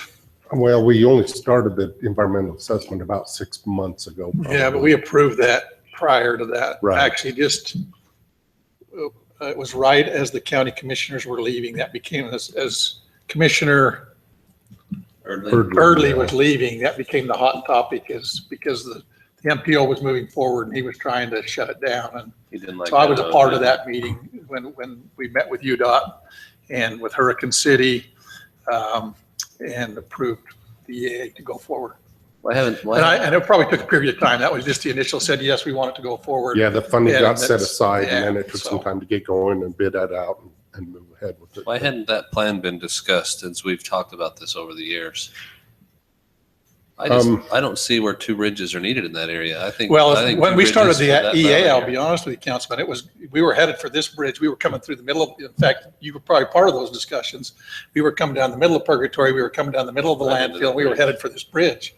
It's when this Yeah. EA come out that all of a sudden they said, oh, we're going to now look out Yeah, here. The original alignment that we were pushing for was across this bridge and straight out that utility corridor. Mhm. But with the EA showing that there's too much mitigation to use that alignment, so they've had to look at an alternative alignment. And that's where this other bridge has come in and the other alignment has come in. I've lost my support of the purchase simply because there's going to be a bigger bridge connecting to a bigger road. It's more regional. And I don't think we need two bridges there. So I'm at the point where I don't know why we spend a penny on this bridge. Yeah, If you know, there's the going bridge, to be a better bridge and a and better I think you'd location. left the meeting last night when it came up. That they kept bringing up that this is going to be a UDOT project. It's not a UDOT project. Building that second bridge is going to be a local project. It's going to be funded by Washington City and Hurricane City going in to fund the bridge and to build the road. That's even more reason of why we We shouldn't would- pay for a second bridge. Well, but the point is, we're not. We've got Yeah. 2/3 of a bridge right now. I can promise you that whatever we're investing for this bridge right now is not even gonna come close to what we're gonna be paying for a new bridge. Of course If not. that even happens. Of course not, If but it it's even still, happens. it sounds to me like it's going to happen. It just takes time. Well, We've been pushing for this connecting road for a long time. Yeah, Hurricane City's really pushing for this connecting road. That's where the majority has come from because they have issues out to the Purgatory with only a single access point. So this is where it's been really pushed by Hurricane City. I agree that that's a regional issue, and that's why Washington City got in and supported, going ahead with doing the EA. Funding the project, it's going to be a tough battle to get funding for the project because we will have to go after federal funding. We don't have local funding. Yeah, We're probably looking at a $20 million project. I'm sure we'll seek funds and try and get stuff together and have to sign some agreement with Hurricane. I mean, now that I realize that, I don't think two bridges are needed in that area. Not And by the any other means. issue is the bridge location. It's not even the city limits. It's still county. It's still county, yeah. I'll tell you the reason I support the bridge is simply it does give within our community that development and corridor that's up. I mean, the other one really isn't going to serve our community much, other than to get into the landfill, to get into those pits. It's more of a hurricane. Correct. I mean, because it's on that far boundary of our community, where this one's right in the middle of some developable area for our community. So I see it being much more positive for our community than the other bridge even would be. One of the issues that with this coming down, and once the EA comes out, we will probably want to adjust our master plan accordingly. But with this other bridge, that will actually eliminate the need for the size of the road that we've got master planned. So right now that road is master planned as an 85-foot corridor. We could easily, I think, drop it down to a 66-foot corridor, which that's presently what their road and their You're talking development the is. Countryway Bridge? The Countryway, correct. And it could even possibly go to a 60-foot, which is a residential collector. I just find it amazing that the two of our 3 bridges will be going to Sunrise Valley and the dump. I just don't see the value there. And the only development that's happening there right now is a new private dump. And so I think we're spending money for something that there isn't any demand for right now, and that potentially in the future is going to be built for us anyway with a better connection to regional transportation. My concern again is that we have an opportunity for the bridge here at $650,000, probably a $2 million bridge, versus holding out for a $20 million bridge, of which we've got to come up with probably half of it. Which also tells me that it's going to be pushed off for some time. So what's the ability for reimbursement? For reimbursement on what? On this purchase of this bridge to the development that's going in across it that really needs it. I mean, if a bridge is usually built and donated, or ground is usually built and donated, is there any way to get some reimbursement off the development? I mean, certainly there could be. You could make an approval of the development. They have to reimburse the bridge, not this particular group, because they've got the FDIC rules with regards to that. They've got it. I mean, I'm not, I have no idea how you do that unless you're gonna set up a separate impact fee zone for that. I just don't want to make it seem like it's, yeah. Mike, at one time, we're gonna be able to do it, but I just don't. at one time, as part of that EA, there was some discussion of taking that ridge line where apparently the roadway is coming along, and then dropping it down into this bridge. Does that ever get looked at as a? That was an alternative in the EA, but they've really moved away from it just for the mere fact of the size of the existing bridge, where it is not wide enough for okay, so it was more of a issue of sizing and having to and then expense of that the anyway. public hearings where these property owners came to the public hearing and expressed their concern about using the bridge coming through their residential development. Okay. It also makes a lot of sense to tie it to the interchange on the Southern Parkway. That to me makes the most sense. I would agree with that. So the county property that's there, is that within our Washington's annexation plan or It is. Hurricanes? It's in ours. So it'll be in Washington at some point. Yeah, I think that's about the boundary. Isn't it that ridge line, the boundary, if I recall right? Yes. I think that ridge line's our agreement with Hurricane, is that ridge line? Yeah, So we're we haven't below annexed the that far ridge yet. there No, above. we haven't, it's county, so yeah. I think Hurricane's about up to there, but we haven't met there. Could you make a toll bridge out of it? You actually can. I thought about that last, suggesting that to residents to On- say, on hey, a- it's out on a there, new- you buy it and toll it. On a new construction, you can actually make a toll road, toll bridge. You cannot do that with an existing facility. My challenge is the use I see of this bridge in the next 5 to 10 years is it takes industrial traffic out of downtown and puts it down on Dam Road, which for me and kind of my neighborhood should be a benefit. But now that I know there's another bridge planned, I just don't see the. Yeah, you know, the issue I have is that bridge is so far in the future. I mean, it's at least 10 years out, at least, you know, and probably even more than that. I think we're more likely to see the northern corridor get built before we'd see this bridge and that right of way get constructed in there. Well, they'll construct the right of way. That problem's been a significant one for a long time. They'll just push it through the country. Well, the problem with the right of way up through there is nobody's going to build it for us because it's all BLM ground. So it's not even going through private property until you get up into the Fair Park area. And then you've got existing roads that they'll put it into. Because that's one of the bigger traffic problems in the county when it comes to just regional transportation planning. Well, and I think that's the point too. So again, you know, we did look, Councilman, you're correct. This solves one of Washington's problems. That solves a hurricane problem. Correct. So we're putting money into solving a hurricane problem that really doesn't really address Washington as much as this one does. Yes. And then as far as payback on future development over there, of course, we would be collecting our impact fees. And that'd be somewhat of a Because we'll be payback. using those, are paying for this? Because with this. Well, we wouldn't be paying for this bridge with, well, we are paying for it because it's actually in our That's what I'm our wondering, master within our plan. capital facility then, So okay. that's what impact fees are going right now. That's where we're taking those funds from to cover this bridge is for impact fees because it is in our capital facility plan. That's not why I don't think it'd be possible to do it. The zonal impact fees after the fact on infrastructure for which we've been collecting impact fees already.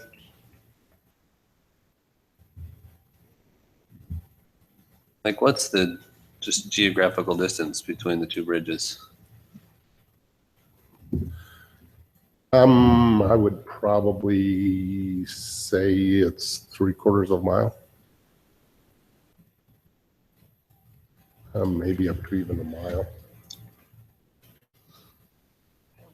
Hard to guess. Yeah.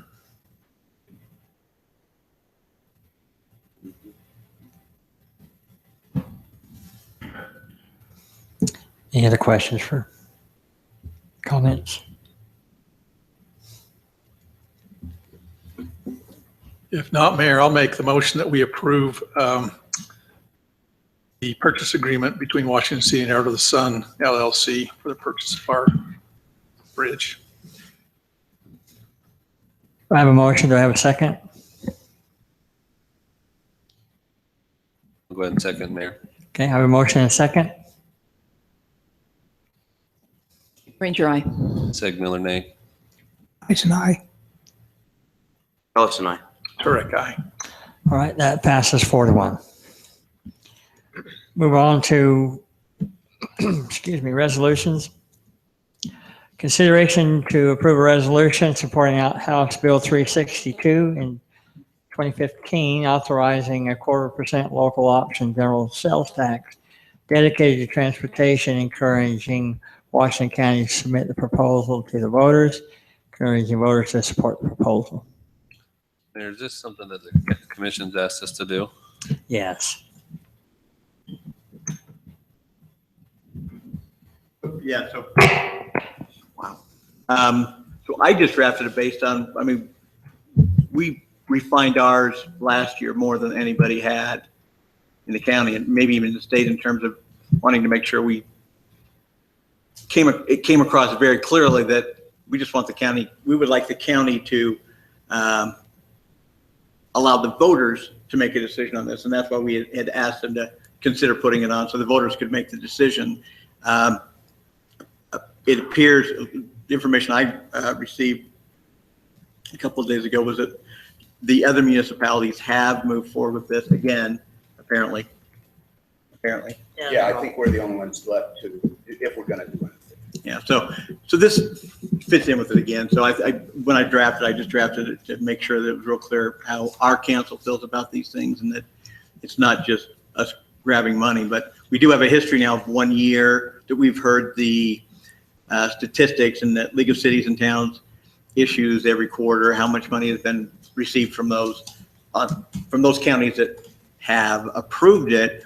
And it's been meaningful from the reports I have heard in those counties that received it. And especially for those counties, and let's keep Salt Lake out of it, but especially for those counties that struggle with maybe financing a transit system in a smaller area. And I think that's the one thing that has probably become more beneficial to our council because of our interest in SunTran. And yet if it goes to the transit in this area, our city receives no less. We still receive our share either way, but it does make it possible so that the transit system here receives parts of those money, which I think we would all like to see somebody fund SunTran more. It doesn't mention SunTran in here, though. I did. I got a couple of spots. I actually picked SunTran. So if Washington City created their own local transit company, would that 0.1% go to that? provider? I don't know how that breaks down. My guess is It would if we created our own, yes. And why would we give 0.1% to a provider that doesn't provide to the city? As we currently Oh, we would, stand. I think it would have to provide us in order What for what the it money would to do go is the to it. county, it wouldn't come out of ours, it would come from the county, would go to St. George City. Yeah, ours doesn't reduce either way. So whether you have a transit or not, the city itself still gets the 10/25 of it. So I'm looking at the 0.25% is segmented by 0.1 to city, 0.1 to local transit provider, and the remaining 0.05 to Washington County. So if the local transit provider does not provide transit to this municipality, they get 15. The city gets 10 still. The county just, there's the boost. county takes that. Yeah, yeah. Yeah, So this is the formula that the legislature put in, right? yeah. We discussed, I think we discussed this Last year. last time too. In fact, we specifically drafted ours, not thinking that a transit would be involved. Came out of the But we found out NPO, I that think. our share doesn't change anyway. Which, again, that's what I like, because our share doesn't change. Hey, council, I was just looking, the MPO sent me out a estimated, it's showing that our current would be about $729,211. If this is passed, we would go to $133,958. So it means about $400,000 to $350,000 basically to our local roads. Let me see if That's that's, just, that's let me see if just that's it was what we had broken down last time also. Yeah, this came out from the MPO. Myron Lee just sent this out last week from out of the MPO meetings. What we did talk about last time too, is we did talk about that our portion, still a portion of our portion can go to funding our portion of the Suntran deal. Is by at least notifying the public that we're at least considering that gives them an opportunity to weigh in on that discussion as well if they want. For me, it becomes a question of would they rather pay more taxes or have Suntran, or would they rather not? And I look at the tax increases and then the utility increases that we've put on our citizens over the last 2 and 3 years and find myself disturbed that the only way that we can find the money for the services that we want to offer is continue to find ways to raise taxes. Yeah. And The thing that I'll be honest, the thing I like about a sales tax is all these visitors that we were talking about, tourists that are here, help pay for that because we're collecting the sales tax. So it isn't a burden that falls all upon our residents. No, That's but personally it's why I still a burden. have a tendency to support more of these types of things because then it becomes diluted. Council, what did you say the number that the MPO sent you was? Estimated new revenues, $133,958 to Washington City. No. Well, last year, the potential from the local revenue was estimated at 300,000. The new? Okay, yeah. I'm just, No, that was from just last year's breakdown of it. The 133 would be from the new gas. oh, tax this is, revenue. I take that back. 1% to cities and road highways, 316,323. My bad. That's the figures that you have in these things. The interesting thing is that I'm just now looking at this because we didn't track the Suntran as much last time. Yeah, this was just, Suntran gets the first one was 1.6 based off of what the legislature did pass. So that's what we're already receiving. Suppose it's that extra 133,000. If this one passes, it's an extra 316,323. So Suntran would get, whereas Suntran under the already approved just gasoline tax that went into effect a year or two ago, Suntran on the option, on the local option, would receive 1.6 million. And I guess they didn't. I guess Washington County would get that extra 1.6 million. So this takes local sales tax to 6.5? I don't know what it does. I'm not quite sure. I think that's about right. Well, what are we It now? doesn't- 6? It doesn't apply to, it doesn't apply to Depends, food restaurants, sales. yeah, so restaurants have a different tax than Correct. general merchandise, so it depends on what you're. And, That's right, and Ryan. food sales, your non-prepared food sales are even lower there to point, what, a 0.03 or something like that? I just kind of have a problem with, telling the voters that we support something or we don't support something. I think the voters should, make their own decisions without influence of us.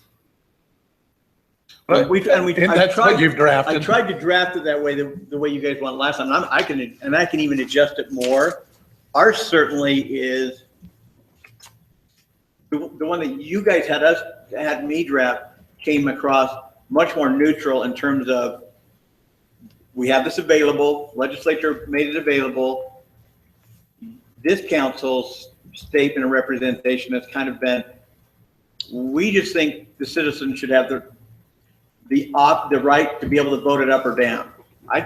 And I can tone it down easy for how you as a group want me to. Well, I think the way it was drafted, we cannot be advocates. Yeah, we can can't present even the advocate. information and request that the voters vote on it, but we can't come out and say, well, this is, But we this, want you but to, this says encouraging voters to support the proposal.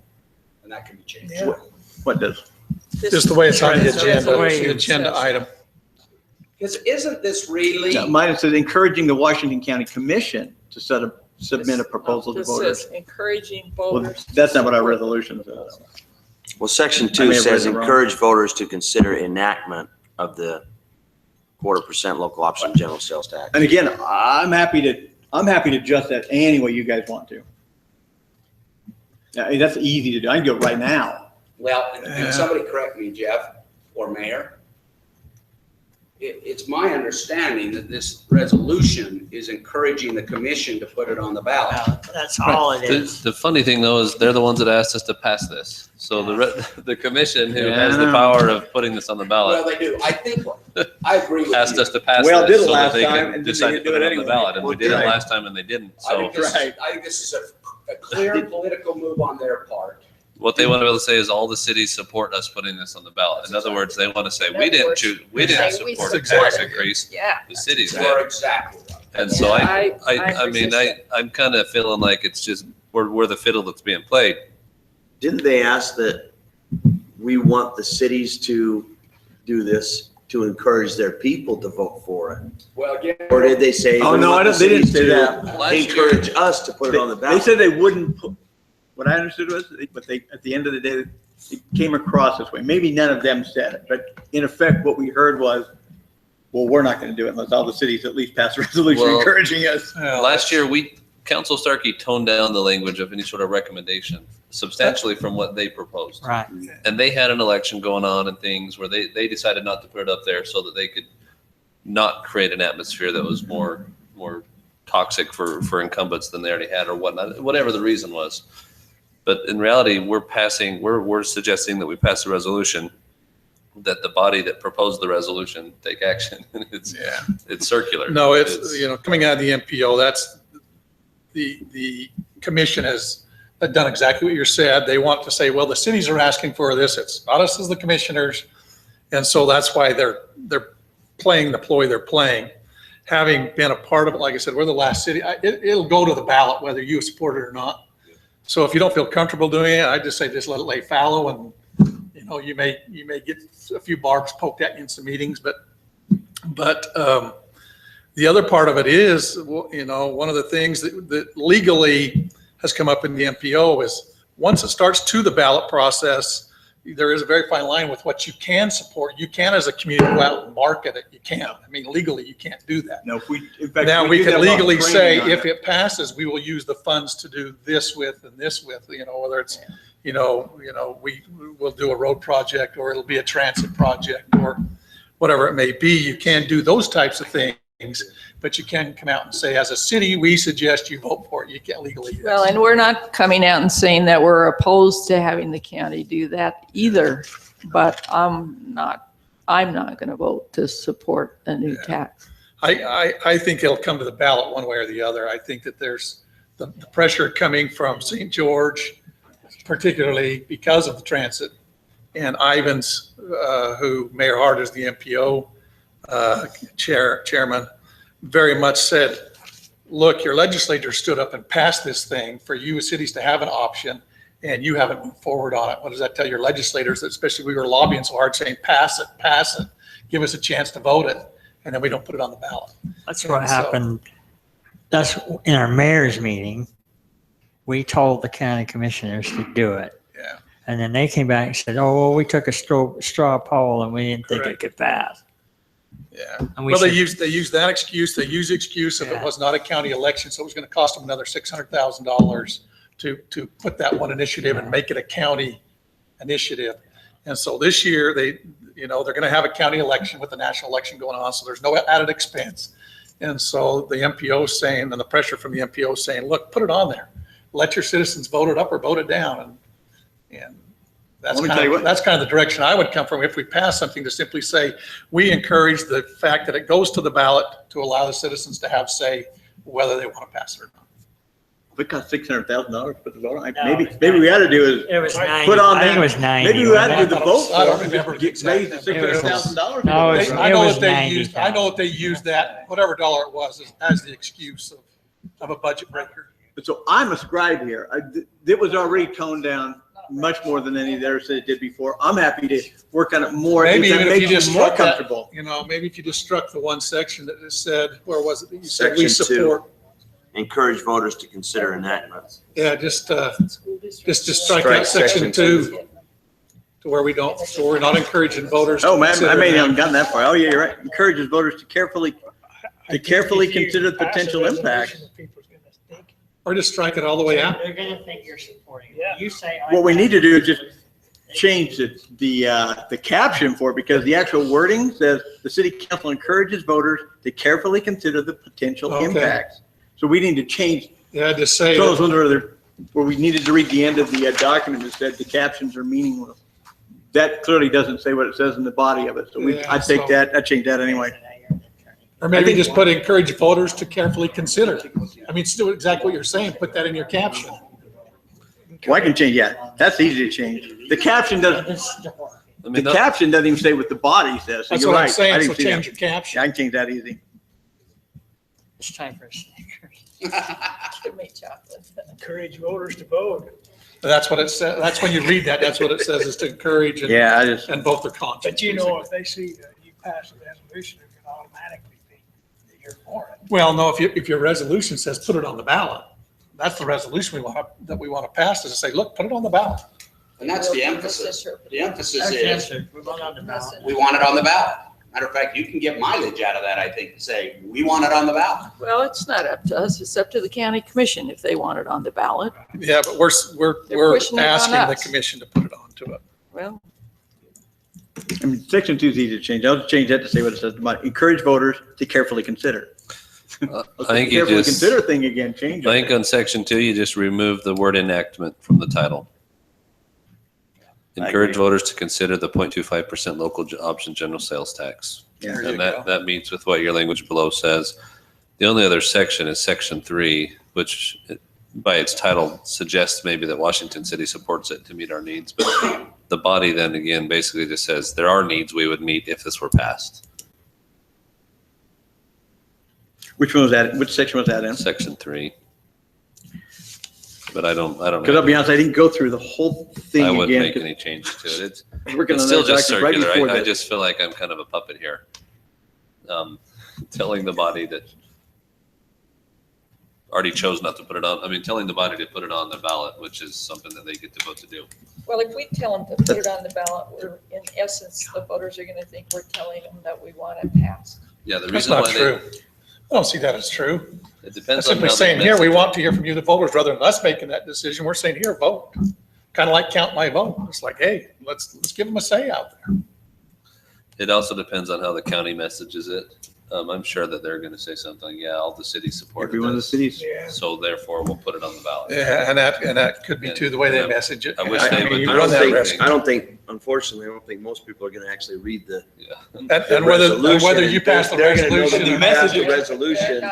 If everybody's already passed, the message is still going to be that, I think. But I can tell you this, even if you don't, the county's gonna say the same thing, That's and what you're I'm gonna saying. get looped in whether you did I or was didn't. gonna say, I wish they would just say the legislature made it available, voters decide, Yeah, I agree with because you. that's the reality. of it. I agree with you. Yeah, I agree with you. Is there a timing issue on this? Because I hadn't heard the timing issue. Well, there- June, I think that, was it June or They August? need it so they can get it ready to get on the ballot. They've got to have. Yeah, I think there's a 90 deadline days. of, If we passed it, it seemed later last time. yeah, I think it may be August Yeah. that the commission has to make the decision. I believe We it's- drug it out to the last week, I We think. did last time. This is the first We one did. I heard it going around again, So so. it's already passed. Every other city's got it passed. Well, I know that now, but So Councilman, here's the answer to your question. We're 6.35% on combined sell and use, groceries 3%, transient is 10.6, air food is 7.35%. Short, and then you have a rapid portion, but that's your breakdown. That's kind of how it breaks down. would you guys like me I can just on my own go tone it, given that response, again, we have a different makeup of the council. And notwithstanding, it's still a very conservative approach on taxes, so I can tone this down, we can bring it back in 2 weeks, unless there's something special about this week, I just don't know. I can't imagine it's gonna be on the county commissioner's agenda this coming week. Might be, Yeah, I don't know. I can't answer that, so that's not. might be our mayor meeting next week. So. Just stare me down. So I can have. When they come Well, on you can just agenda. tell them that your I could council's tone having this, some I could tone this discussion thing on. down while you're talking about the next one. I could change this while Roger's making his Well, why don't- typical elevator pitch, by the way. Well, why don't, I mean. I can do it right now. Why don't we just test, I mean, you've gotten some recommendation on language. Oh, I can do this right now. What else is on our agenda? I'd hate to go through this discussion again, Oh, but. you know, here's what I don't want. I don't want to, give me more of a heads up. We're going to have a toll discussion though, because I think that's Well, going to be I a think popular Councilman one. Segmiller gave you some great, That's what I'm saying, is it, and we can test to see if that'll pass. If it won't pass and they want more wordsmithing. Well, I think they'll take it how they get it. 5 words. I don't think they'll read Shut up it. to the voters. I don't think they'll read it. I can change it. What's on our agenda still? I can fix it before we're done. You're done. We're done. Or we can Well, you gotta give a use 2 report, more don't words you? than we said, we think there's been a lot of. Roger's got a taxes, report. I'll but have fixed by the time he's it's- done. You got to, where am I going to get it from? Just share. Just share it with us.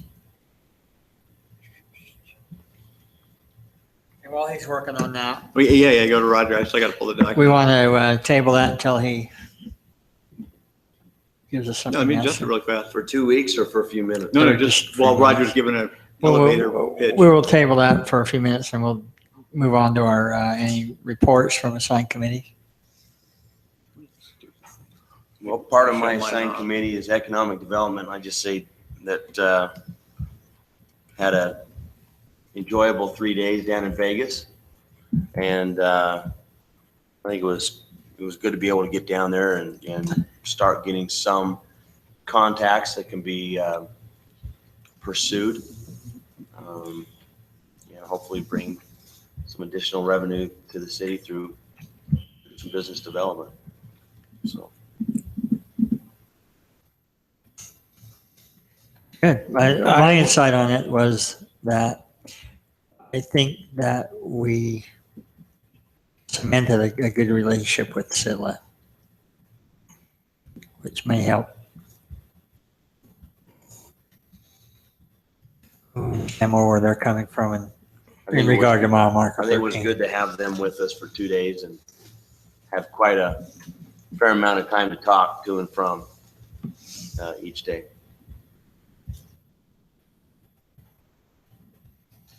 Anybody else from your side? I committee? went to the mosquito board meeting and I did learn that they're not too concerned about all this uproar about the Zika oh, really? virus. They're, I've heard that not heard, I had never heard of Guillain-Barré till I played with it. And now it's linked to Zika. Oh, really? Yeah, the CDC is now linking it to the Zika virus and saying they're afraid they're going to see a huge outbreak of the Guillain-Barré with Zika. So yeah, when I was sitting in rehab, that came on the news. It's like, I recognize that word. So it's possibly viral? It is viral. It's caused by a virus. Yeah, that's what it's caused by. Correct. Interesting. We had a good meeting with the planning commission. I thought a good planning meeting. Those that were able to be there, was a lot of good ideas put out, I think, and a lot of dialogue going on with the planning commission, hopefully to start them on the strategic plan.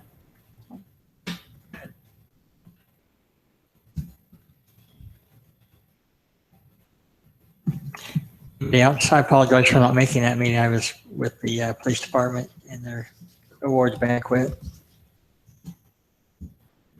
Rub shoulders with those guys that shoot guns. I like that.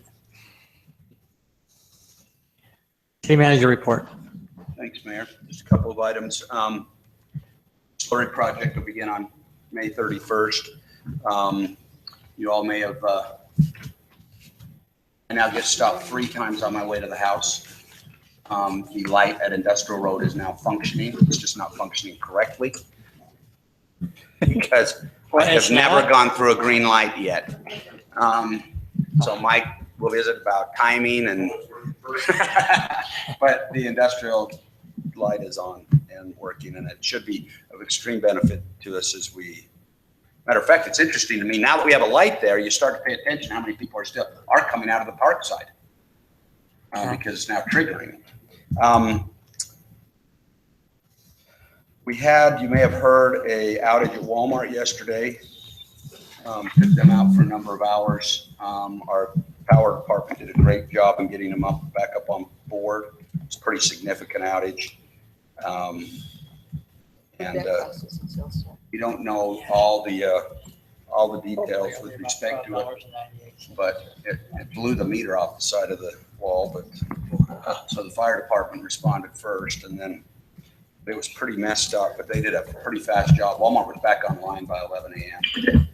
Started at 4 a.m., but they were online by 11 a.m. So we think that their probably losses were. They certainly did a good job to minimize their losses. Let me say that.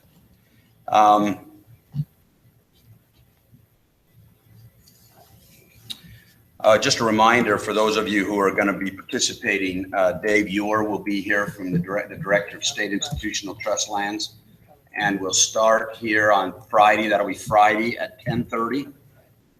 Here at this, we'll start at the conference center.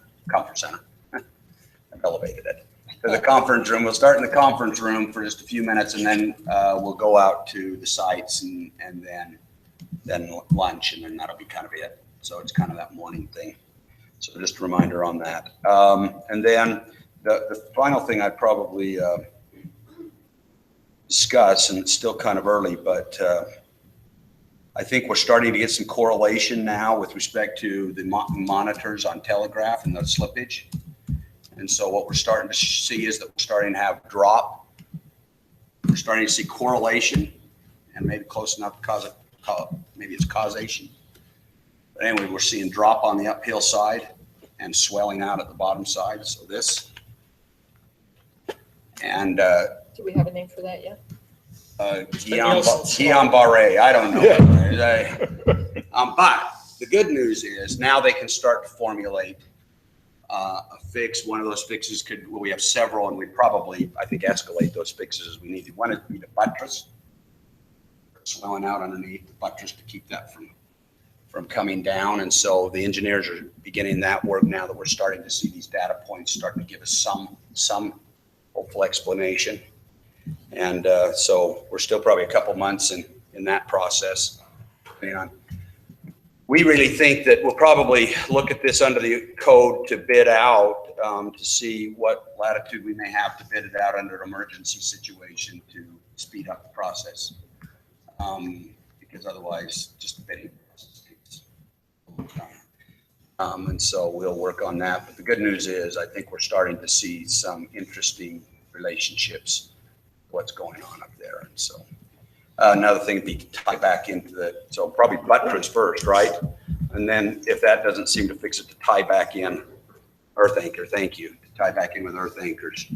And so I would suspect that maybe when we have, who's been doing that for us? Landmark, once Landmark kind of has an idea, maybe even have them here to visit with the council about what they're seeing and those type of things. So, oh, I do want to mention this too. That on May 31st, at the Water Conservancy District is a public hearing on the increase of the water fee, of the user fee. They're proposing right now it's at 84 cents per thousand. They're proposing to go to 94 cents per thousand. So what we will do with this, and I visited with the mayor about this today, we will actually push this notification out through our social media to encourage people, at least notify people of this hearing, and if they want to participate, because certainly at the end of the day, this will be one of them that, you know, if the district basically passes it, we pass it through. The other thing that we're going to be doing as a utility office, so you know, is we're going to be separating the Water Conservancy fee from the city fee on the bill. So there's a clear indication, because as you know, any fee change that occurs is always our problem, even if it's not our fee that occurs. So we think it's just going to be clearer, hopefully better able to be explained, to separate those within the, and then because as you know, the Water Conservancy District is proposing a fairly aggressive user fee adjustment over a period of years to help fund their project. And so we would like to make that as clear as possible to the public. Those are not Washington City per se fee adjustments. Those are. So, okay, so the fee adjustment, I'm with you on separating it out. You know, Conservancy District surcharge over the water, but do they separate? I mean, so what's the basis? How do you determine what's surcharge and what's basis on the water use? Because if they just change the basis on the water use every time, then. Well, right now it's 84 cents a thousand. So it's based upon the gallonage. What's the rationale for the increase? How long has it been that? I don't know, Mike, how long has it been 84 per thousand? 7 years. What was it before that? We weren't hooked up to their system. We had our own water system. Okay. So now we're just, of the water that we buy, it's 84, and we'll just call everything from here on out surcharge, bigger surcharge. Well, we have a And I surcharge. probably don't get hung up, I think, on the word surcharge. It's just a rate change. Yeah, it's a rate It's a rate adjustment, change. and it's our wholesale rate. I'm fine with it. I mean, Yeah, I just believe think- me, So it shouldn't be too difficult. the water fee increases and all that are coming. Yeah. So. Well, then the proposal is to do a 10 cents per thousand every year for 10 years. They've found no punches in all their literature. They make it clear that they intend to regulate usage by. And- On your impact fees Well, it's too. not And part of this is to try to reduce the impact fee hit, because they want to put part of the projects on the existing users. You know how much that would affect every bill? Just real roughly taking the amount of water we purchase from them right now, which is with our growth, we've got to increase every year. But it'll cost us an additional $120,000 a year. And what do you think is the average water bill? The average water bill, I don't know what the increase would be. Our average water bill is $32 a month. I think it's, for some reason, the number $35 a year is what it.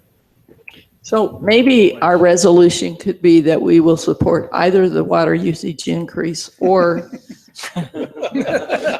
the road tax or whatever, but we will not support both and let the county fight it out. One of the issues we're really having is the state of Utah is really pushing to try to get our rates up, because our rates are lower here than they are on the Wasatch Front. We are really some of the lowest rates in the whole state in Washington County. And we're also one of the higher water users, but we also live in a desert climate. Well, so rates are So lower, the but we state still is really pay. pushing us down here to raise our rates to try to force conservation. I was going to Based say, on if rates. That's exactly what they're doing in California. Yeah. They're raising them to obscene levels to force conservation. there was actually some bills this year at the legislature that were we're doing that. They didn't pass, thank heavens. Well, and I don't think that there's no, it's very clear too, that rate's got to go up to fund our Lake Powell pipeline. Certainly. Because there is no way the state of Utah is going to carry the bill on that Lake Powell pipeline when we pay as low a rate as we do. And they've made that clear Clear, in the yeah, legislature too. exactly. And I only say that so people know that it isn't just about conservation. It's also about a Lake Powell pipeline. Yeah. I find the rationale to be a little bit flawed because if we become more conservative, I don't believe for a second that rate's coming down. So if it's only an incentive to get us to Yeah. conserve, it's, Well, and the it's not going to conservation, work. and Roger and I have even talked about it. It's kind of a catch-22 for us. If we force the Sure. conservation, You raise now the we're rates. not collecting enough revenue to even. Then the operate rates go up even more. Exactly. Yeah, so I'm not buying the explanation. You know, the one that bothers me is the 10 cents per thousand every year for 10 years. That takes us up to an increase of $1 a thousand. Right now, we average is $1 a thousand is what we charge our residents right now. So in a 10-year So time, we're double, doubling basically, our double your- rates. Well, don't think it's gonna stop at 10 years because I've been paying the Water Conservancy District fee for the last 10 years. And it's increased every single year for 10 years and it's not stopping. And anytime it's, soon. that's part of the impact fee. Yeah. I do have a nice desert gardens up there in the Taj Mahal and, you know. Councilman Belliston, to kind of answer your question, we don't see this being a problem, be able to delineate. If we do, we'll of course talk to you about it, but we Well, don't think it's a problem. Some jurisdictions are calling it a surcharge because over a certain amount, then there's a surcharge. I just, the only reason I bring it up is because I'd like to baseline it, because as the increases keep coming, I'd like to show it, this is what we're paying and this is what. Yeah. This is what, Now, we because if we're gonna separate it Yeah. out, then let's separate it out and find out where to separate it out. Okay, well, I guess my point is, yeah, here's how we'd separate out. Clearly, we'd take whatever we get charged. So right now, the whole 84 cents, and that would be the Water Conservancy line item. And then anything that we have on top of that would be Washington City. And then as theirs go up, it'll go to 94 and ours either stay the same or adjust as we've decided it needs to be adjusted. So I don't think it's difficult for us to do it, but we're still on the front end of it too. But I do think at least it helps us as we try to make some explanation. to Well, the let me public. ask this, there was some discussion before that it was gonna come before the council that, like, we had to approve it, or we had some sort of input, or.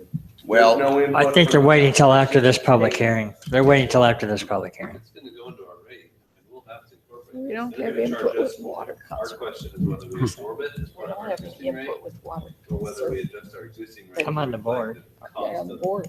The change in cost of the fee. And we didn't even get notification, so I haven't even included that additional fee in the proposed new budget. So who determines? I guess it's It's the Water Conservancy. Mhm. Oh, Yeah, so I'm serious about the motion.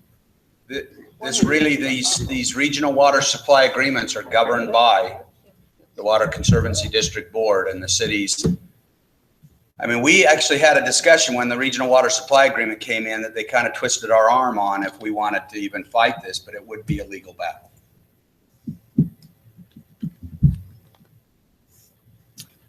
So that still may be the decision before the council. The only way out was really to not hook up to their pipeline, but that didn't make much sense either. Yeah, it Well, and then back then, it wasn't even a that, it very was good Coral, option. it was Quail Creek and Sand Hollow. Yeah, we really, there's no new water that we can really go after. We avoided it as long And as so we we could. can do the Correct. take That's and a pay good way to say it. contracts on the water that's in Quail Lake. But that raw water was more than our culinary cost. But what you see happening is pretty soon it'll be a bargain to make your secondary water system out of all of our springs. I think it does become more cost effective. You're absolutely right, Council. And we are actually moving that direction. We're working on trying to get a grant from the Bureau of Reclamation. They actually have money that's available. It'll take probably a few years to do it, and we'll have to do it in phases, but there is a funding Support source we're those type of working on. projects. Have you looked into any more of the kind of wetland concept out there near Landfill Road that you and I discussed at one point? On the wastewater treatment, or Well, we've got that place where water's pooling anyway. If we engineer No. that to actually be a I've reservoir been talking, I'll get and to 'em. have some recreational Oh, usage. yeah. Yeah. I Not yet, actually, no. I mentioned it to Barry, talked to Barry a little bit about it, and I even actually talked with Sitla a little bit about it. Wanted to know what their plans was for that area, and they said they really don't have any. I can tell you who they've been approached by. Can't we? A potential Ecosium. For that location? Interesting. Yeah, we just were informed of that the other day, weren't we? Yeah. I think it'd make a great place. Yep. Natural spring coming right down the middle of it. Especially when it rains. A few golf balls on A few golf balls on occasion. And it, Roger, great big spring, but we get a big cloud burst. are we all gonna carpool with these folks Friday, or are we just gonna go in the, can we get everybody in the one car or what? Well, Go ahead. I think it'd be up to you. We're really just going out to milepost 13. I think it'd be great. So, I mean, really, there won't, I like it. we can do it either way. We can get the van, but there probably won't be a lot of discussion because we're just gonna go milepost 13 and get out and see the site and Buena Vista. I don't think you'll even have much time to talk in the vehicle from here to there, but if you want the van, that's certainly available. Let's do it. The van? Okay. Yeah. I'll And we have can to have all- you I'll have to have you pick it up then or have them drop it off. Okay. Yeah, I know. You know, maybe we could just do it in the Durango. Is that enough? You probably have too many All right. because you have, you'll have the two council members. Councilman Nyson, were you going to join on that meeting? I couldn't remember on Friday He with said he wasn't gonna be able to, but sure would be nice. Dave York. 10:30, Oh, I think you're talking Council Stengel correct. in 2 days. Okay, so then maybe we'd have 4, 5, 6, That's enough for the 7. van. Let's get the van. Let's get the van. Can they just drop it off have somebody drop it off out front? What? The van? No, I'm sure. Okay. We're going to take two. We're not gonna take everybody in one, are we? Why not? Those, I don't know. Let's. Don't look at me. We've been having this discussion for 3 minutes. It's the mayor that wants the van. Just out the mile marker 13, and I'm gonna take you Two to, of them, then I can. I'm gonna take you to St. Helens for lunch. Okay. Hors d'oeuvres and drinks is one of the stops or something. Okay, Mayor, the van will be. Okay. Nice to meet Thank you. you. Drive something else. Anything else? City No, I'm manager? sorry. Okay. I'm done. All right. Okay, we back on the, Yeah, take a look at it. This tones it down so much, I'm not sure they'll even want it, but take a look at it because I can always come back to something else. Yeah, pop it you over. wanna look at it? It's in your packets. There's a number of changes. It doesn't redline, so I'm not sure they even want it at this stage. but- The resolution, Yeah.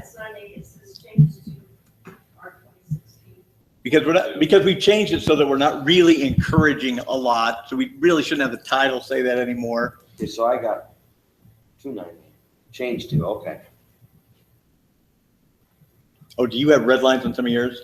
No, I've just got. Oh, okay. There's two 9As. One says resolution and the other says change to resolution. Okay, but the change to resolution, if you go down to section 2, still says, encourage voters to carefully consider enactment. Oh, I sorry. would say take away. No, I'm say taking encourage voters- that. Yeah, you'll see how the change in the body, I'll get that out right now. Voters to carefully consider, Get rid of enactment. yeah. It still says that. Consider the, 0.25 local option general sales I tax. think it would- Council encourages voters to carefully consider the potential impacts, approval of this. Yeah, I mean, the title could be just what the sentence is after, because we cut it down so much before also. All right. But keep going. I can go back to that one.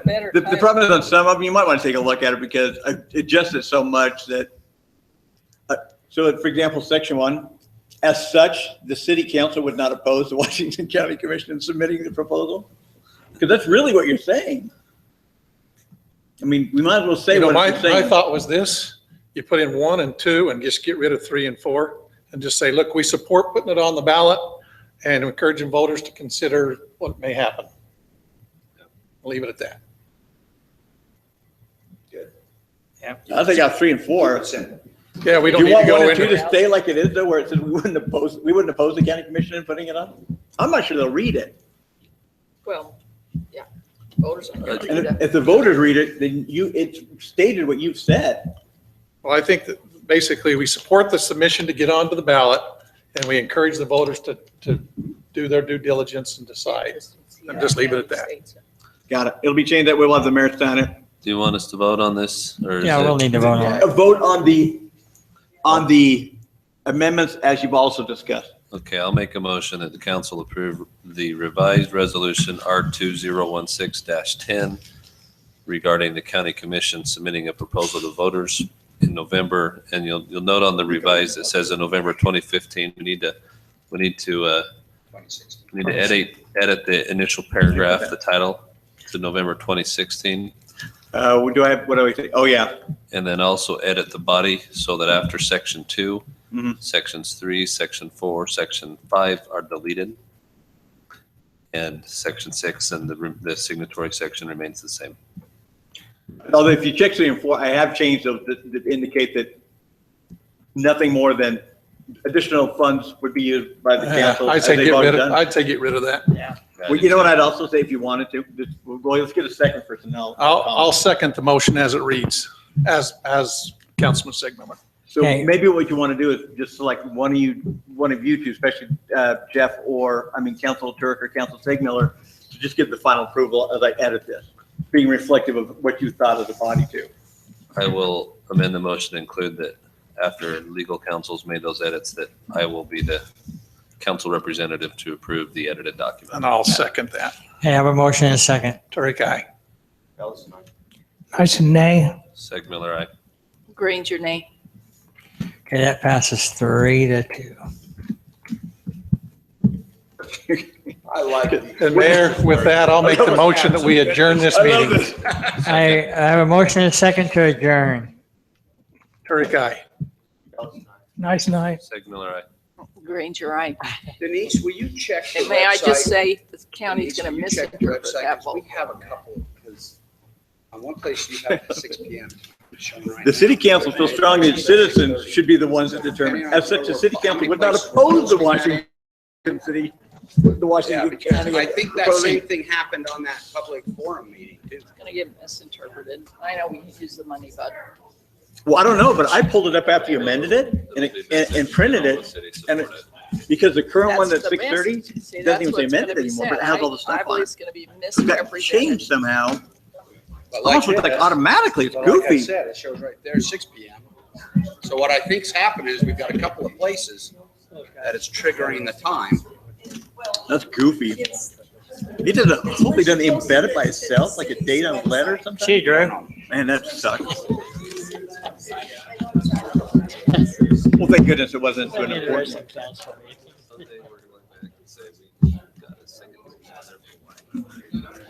All right. So I Did listened we to- have anything unanimous tonight? I listened to another discussion about the trip, which I'll be You on know what, Friday. though? That's What I what I've can see always is loved maybe about she this could be council. They have good discussion. We don't get into these communities where everything's just Yeah. stamp. Oh, See what you, Garth. document? So I Garth, think these we'll are- just meet out here at this parking lot about 10:15 to Friday. No, you're starting a discussion here. We'll meet out there and then we'll go in there. Oh, you meet out there and walk in together? Yeah, hand in hand.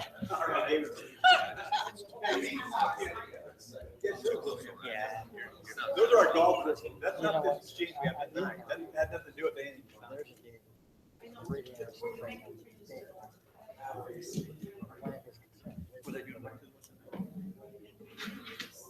Oh, I'm sure we'll have changes to it eventually. I'm sure we will. It's But that's- a draft should document. We still don't know about the final one, so this I can be nice. I don't think No, no, no, no. That would have. Oh, no. No, no, no.